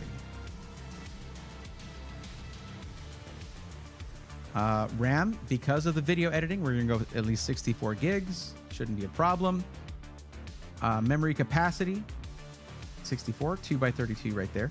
DDR, because we're looking at 9000 series Ryzen, We're going to say DDR5 6000 CL30. Bam, there it is. For $199, 64 gigs DDR5 6000 CL30. Trident Z5 Neo RGB. Because of that Neo, you know it has Expo profiles. G.Skill is kind enough to actually put a name on there that says, hey, this is for AMD RAM overclocking. There you go. And it's a one-click overclock. It's easy. Skinny Dr. Mitch, thank you for the 100 biddies. Hey, look, now it should show up. There you go. 150 bits overall on the stream. Thank you very much. That does make you the bit champ. I appreciate that. Nimfex, thank you for the follow, by the way. Listen, I don't know. I know I get really into the motherboard thing, but like you can add storage, you can upgrade your RAM, you can swap out your GPU, you can swap out your CPU cool, all that stuff. Swapping out your motherboard is like unbuilding and rebuilding your whole PC. It's not something that you buy with intentions to upgrade later. Your motherboard needs to be as good as it can be, especially if you're like, I want it so I can upgrade the CPU down the line. I want to keep this motherboard for 6, 7, 8 years. Then get a good one. But this one is expensive. Like, admittedly, $500 is a lot of money for a motherboard. Now, GPU. We were looking at this, and 7900 XTX. Now, because this person is doing content creation, video editing, you might be like, oh, don't they have to get NVIDIA? Trust me, even with me analyzing this stuff for a living, I still had the knee-jerk reaction of, well, we should probably wait for 50 series, yada, yada. Okay, well, 7900 XTX is the highest performance current GPU for DaVinci Resolve, the actual video editing software that this viewer is using. Now, 5090, 5080 come out, they're going to beat this. But this is $850. Bet you didn't see that coming. Here you go, highest price. Look at that. 7900 XTX, $879 or $850 for the Power Color Hellhound card. $850. So we all know 50 series is going to get scalped to hell. The only way to get it's going to be in a pre-built, and this is a DIY build. This is the best choice. Now, actually, I'm going to leave this up to you, Geodom. This is going to be up to you whether you get the XFX card, the XFX Speedster, if you want like a straight up sort of black and white look, or just mostly black or gunmetal kind of look, or if you want to get the blue lighting that you get here, which I believe you can change with the push of a button to one other color. Might be purple and then off. Blue, purple, and off. I think those are the colors. So if you prefer that look, this one's actually cheaper with that feature. So there you go. I'm going to go and select this one right now, but you can choose the other one if you want that cleaner aesthetic. Actually, you told me. Let's see what you said here for RGB. You want a lot of lighting. So I'll go ahead and default to this one, even though we can't really change to any color on the card. That can inspire the rest of the theme of your whole PC. There you go. Storage is an easy one. I generally go with the in-store brand for Micro Center for two reasons. First off, it is some of the best performing, storage. I meant storage. I don't know if I said RAM. In-store storage, the Inland brand, okay? It's some of the best performing storage you can get, definitely for that price. And it has even better longevity than most Samsung drives do. Plus, they don't carry Kingston, so I usually go Inland for that reason. Inland Performance Plus 2 terabytes for $129.99. And this will even show us our speeds here. Up to 7,000 megabyte per second read speed, up to 6,850 megabyte per second write speed, plus endurance is 1,400 terabytes written. That is awesome. To compare that, let's look at the, say, 990 Pro. What is this? There's 1 terabyte now. Let's look at the 2 terabyte. A 2 terabyte drive from Samsung. Do they not have any 2 terabyte Samsung drives? 1 terabyte. Western Digital Black, 2 terabyte. What the hell? Oh, here's a 990 Evo Plus. Now, this is a cheaper one, but it's a lot slower. Well, actually, no, it's about the same. No, it's a little more expensive. Same speeds-ish, off by about 100 when it comes to read speeds, but way higher on write speeds for Inland, and 200 less on terabytes written. So it's slower to write to the drive. It's more expensive at $139. It's $10 more expensive, and it loses a solid chunk of longevity. Yeah, no thank you, Samsung. We're going with the Inland Performance Plus 2 terabyte. This is the kind of stuff that I obsess over, and that's why I do this. What USB PCIe card do you recommend? Most of them are going to be any one of these that doesn't have the need for additional power from your power supply. It should just take the 75 watts from the bus, from the PCIe bus. This one is, I haven't used this one. I have this one for pre-built rebuilt when that's happening, but it doesn't have a brand on it. Just look for one that doesn't require Molex power or SATA power.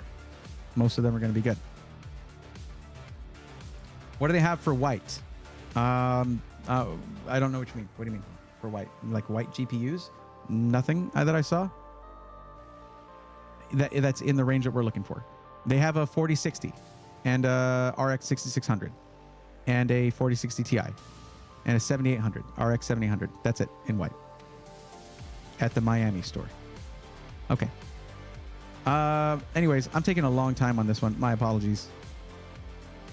By the way, ex-military man, if you... oh, he said it was a long night. So, X, if you need to go, Millie, if you need to go, it's all good. Go get some rest. Go get a break from the screen time, and grab yourself a snack. There you go. Thank you for the raid. Thank you for trusting me with your community. What do they have for white? They don't have a white 7900 XTX. They don't have one here. They only had 2 versions, and they're both black.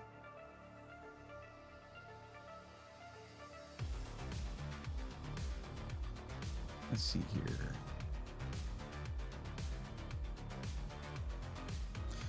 Well, here's some good news. The King 95 Pro that I was recommending to a previous build, but it ended up being over budget, is available for you here. There's 10 of them.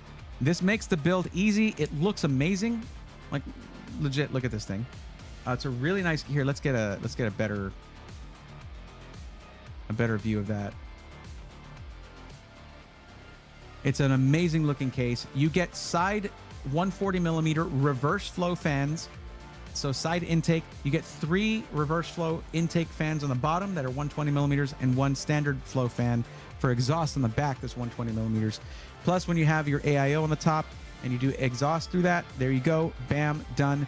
There are all of your fans, all included. You don't have to buy and install fans. They're already in there. This is a great case, and I can recommend it 100%. It looks really nice. You said you want a lot of RGB. It's got a lot of RGB. There you go.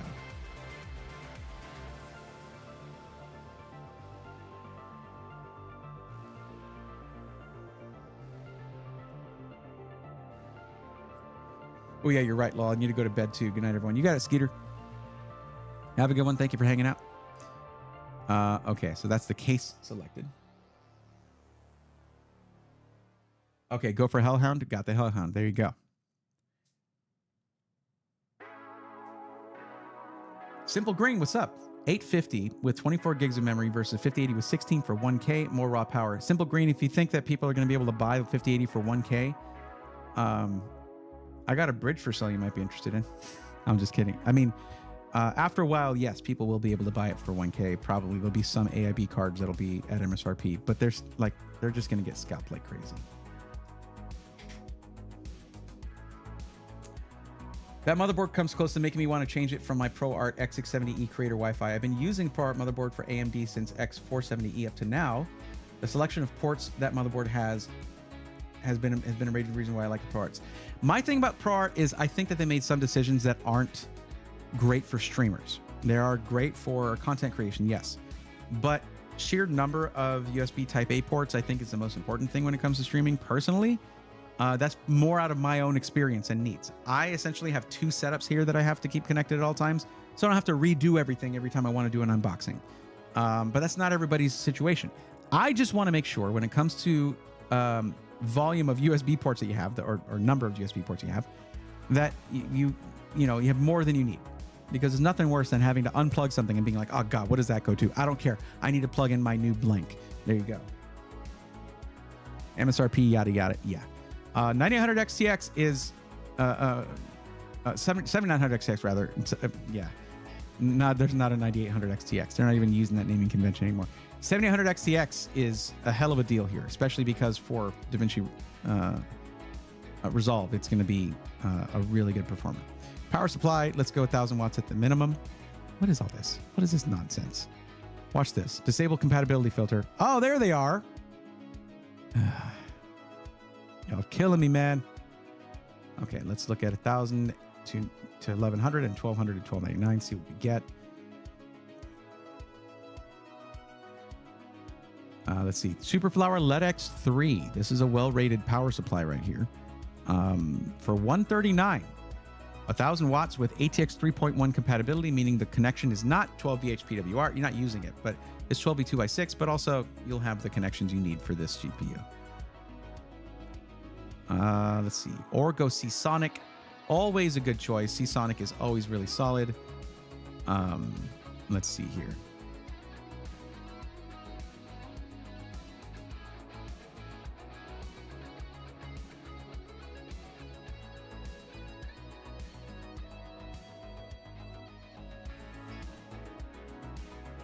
There's a 199 for the 1000 watt Vertex GX 1000. Let's see what else.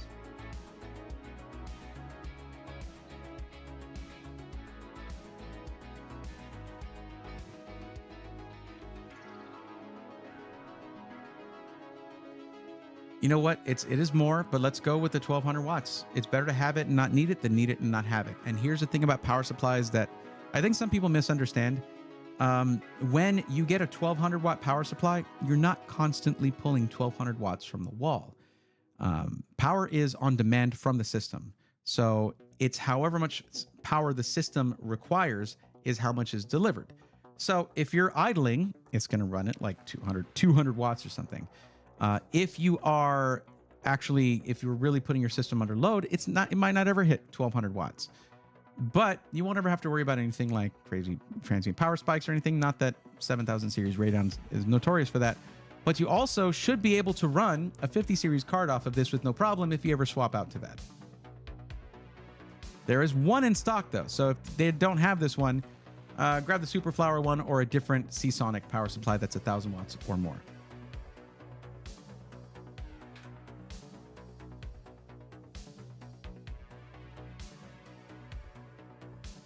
Wait, how did we get to 2549 without me getting a... Okay, we're actually going back to the other one. Let's go back to this guy right here. I overestimated on the... I think I overdid it on the motherboard, but I'll make a couple adjustments. We'll be fine. Did I do 2 of something? What the heck? Okay. I'm doing it again, chat. I need to stop that. Let's see. Water cooling kit. Just need to get your cooler and then we're done anyway.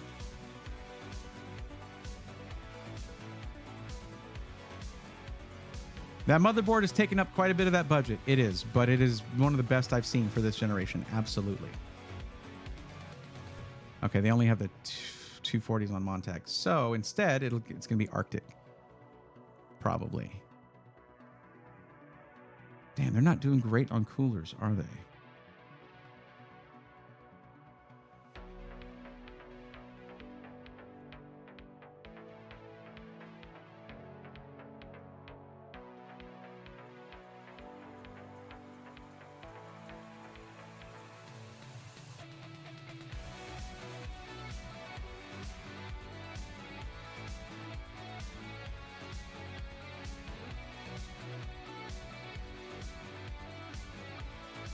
Yeah, they don't have that many AIOs right now. That's weird.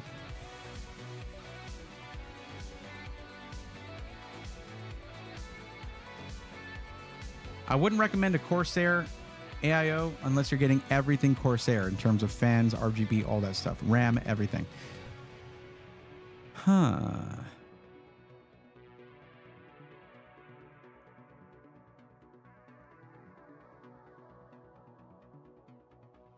Well, here's one option right here. There you go. Lian Li ALC 360. Grab that. You should be able to control fan curves through the motherboard. You shouldn't have to worry about getting the software from Lian Li. This should be fine right here. There you go, $109.99. It's only $10 more than the Montec 360mm one. That should be fine. Adjust the motherboard, please. Okay.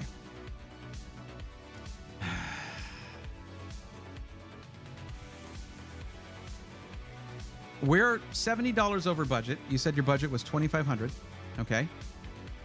And I have other adjustments I can make. It's just that this is what I'm saying. You can swap out you can add storage, right? You can swap out your RAM if you want to. But once you build that motherboard into there, you're not going to want to swap it out if you're like, oh man, I need this. This thing just has everything already built into it. It's the backbone of your system. So that's why I always hesitate to say, yeah, we'll downgrade the motherboard. But sure, it's your system. I mean, heck, I could send you with this parts list and then you could just buy other stuff if you want. But okay, all right, well, I mean, that is 1/5 of the whole budget just on the motherboard, so sure. But we're back into diving into motherboards, guys. Everybody just sit tight. I don't know. It's already too late to do another build anyway, I think. Well, let's see here. 289. Let's see the X870. Actually, no, this one would actually work with the budget. Let's see what they got. Open link in new tab. Let's see this guy right here.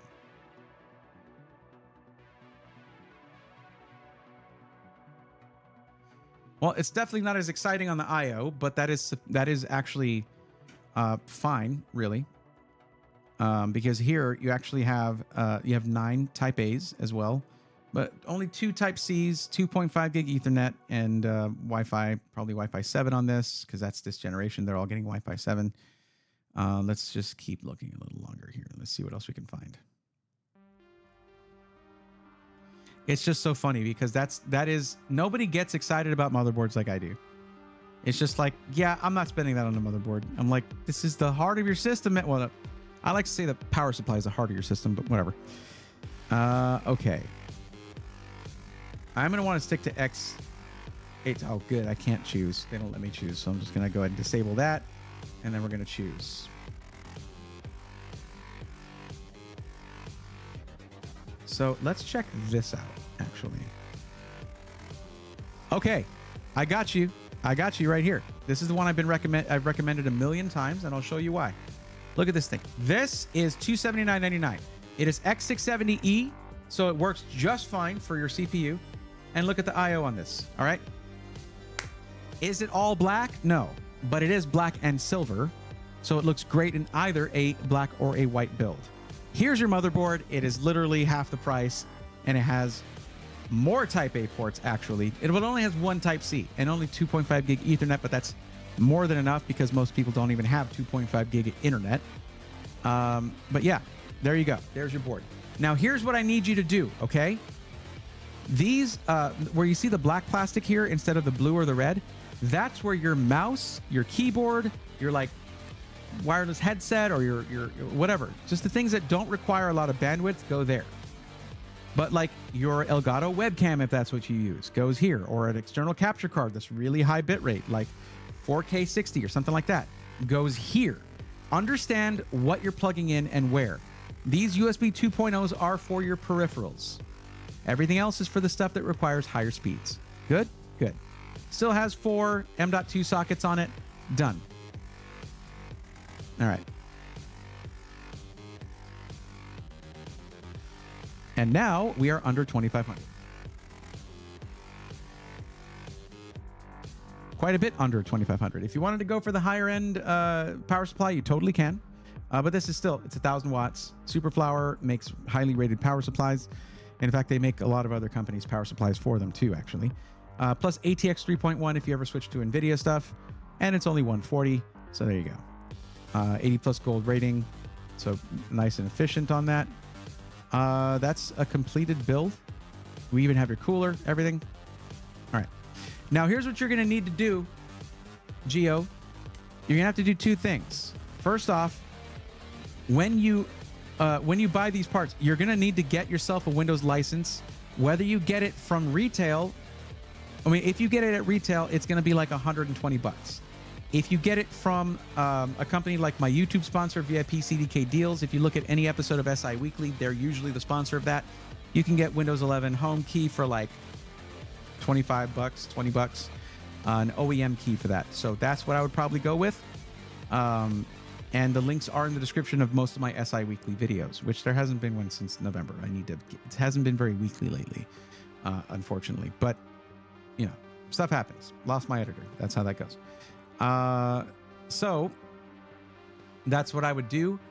The other thing is, I'm going to need you to basically add this to your cart as soon as possible. I'm giving you the link for this. It'll populate all of that. I need you to add it to your cart or do this. You go to save and save this build, and you have to create an account for that. Okay? If you don't just add it to cart, go to save this build, and create a Micro Center account. There you go. All right, cool. Anyone else who is on the list, I apologize. That is gonna. My stop is at midnight. This one just took a really long time, and also I spent a long time waiting for the previous one, and then the previous one before that. Like, yeah. I've got oceanfront property in Arizona. You wouldn't recommend the Windows? What? Huh? Okay. Oh, that's the country song. Okay. You wouldn't recommend the Windows 10 key? No. Windows 10 is losing support unless you pay them extra money. No.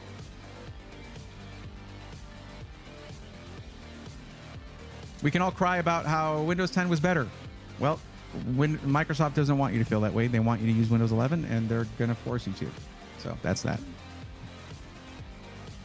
I'll use your link. Yes, thank you. To be clear, this is not my link. I don't get anything out of this. I don't have any affiliation with Micro Center. This is just something I do. And I put these links in here. Oh, it looks like River Manny added their form. Sorry about that if you've been waiting a long time. It is coming. Yeah, we're basically hitting midnight here soon. And as you guys can imagine, if you were here for the beginning of the stream and you heard me tell what my week has been like so far, with everything going on, family stuff and all that, family health issues and all that, I'm very tired, and I'm very tired, and I need to be up kind of early tomorrow. So, and let's fast forward to Windows 12, since every other Windows is the good one, it seems. Yeah, DF Starfield, they're using Star Trek rules. That's how it's always worked for Windows 2.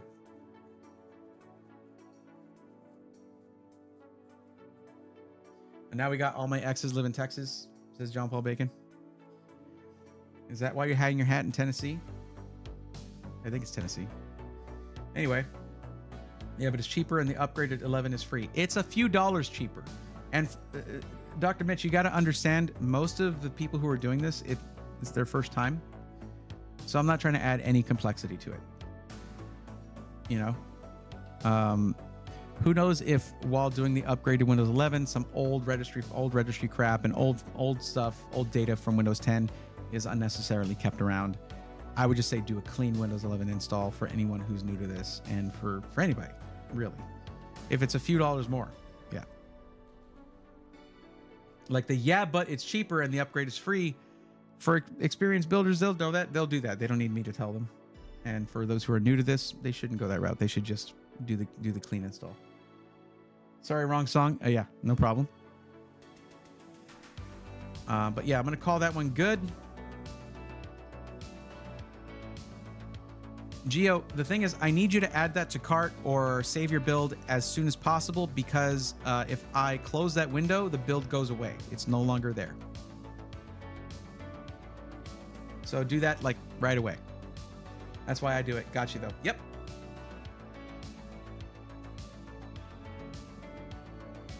It's funny, Dr. Mitch, because it took me a while, and I still slip on this now and then. But if you're an enthusiast that is helping those who are new to this, you have to take yourself out of the mindset of someone experienced and put yourself in the shoes of people who are new to this and think about what's best for them, not just what's optimal in general, but in their situation. It's just like how, you know how some SIs still sell PCs with a 512 gig drive, and they're just like, yeah, but they can just add more. No, you should be selling a finished product, a complete product, not something where someone has to open it in a week because they downloaded Call of Duty and to add more storage, spend more money. Like, that's what an enthusiast would do. Oh, I'm just getting a 512 for now, and I'll have a drive for games. I'll have a drive for my media files. I'll do this. Yeah, well, of course you will. You're a builder. Like, that's what you do. But someone who buys a pre-built should be able to expect to never have to open it. It's a computer. It's a finished product. Like, they shouldn't be forced to. And that's the mindset I try to put myself in, to try and help the pre-built industry get to where they're providing complete products like that. You know what I mean?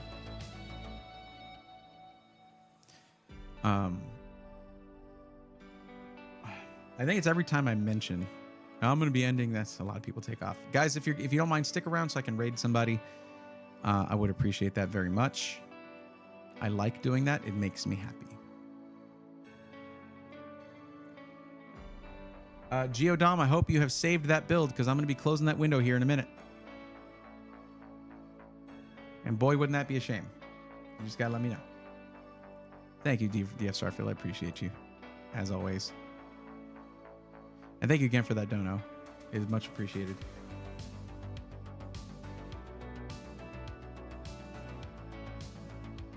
What am I doing? Going here.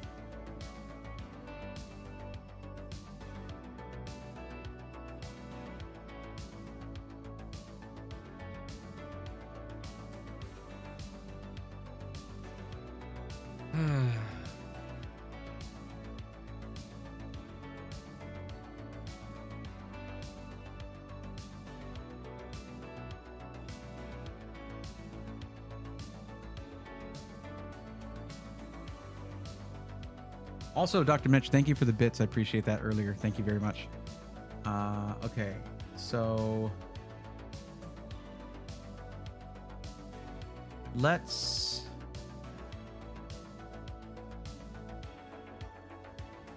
Oof.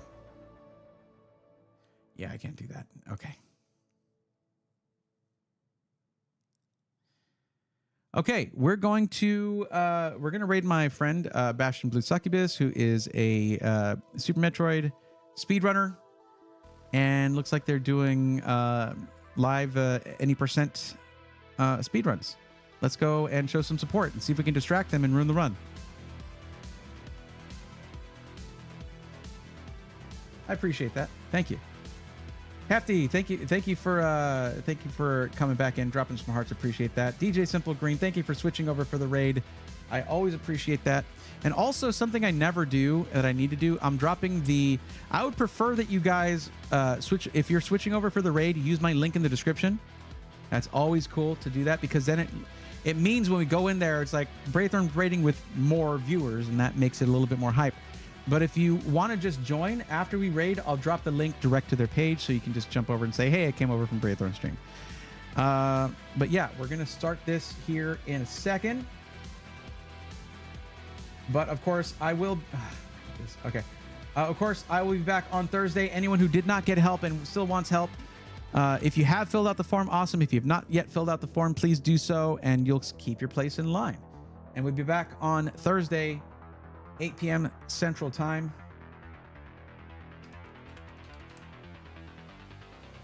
And it'll be fun. Well, let's go raid my friend Bastion. Drop something positive. Say something nice. Even if you need to leave, just drop some emotes, some of the Bray Raid emotes or anything like that. Just say something nice. It always adds to the experience for the people that we raid. And when you've been streaming for a long stretch of time, like Bastion's been streaming for 5 hours, you need that boost. So let's go do that. Thank you guys so much for watching. I will catch you on Thursday, and until then, take care.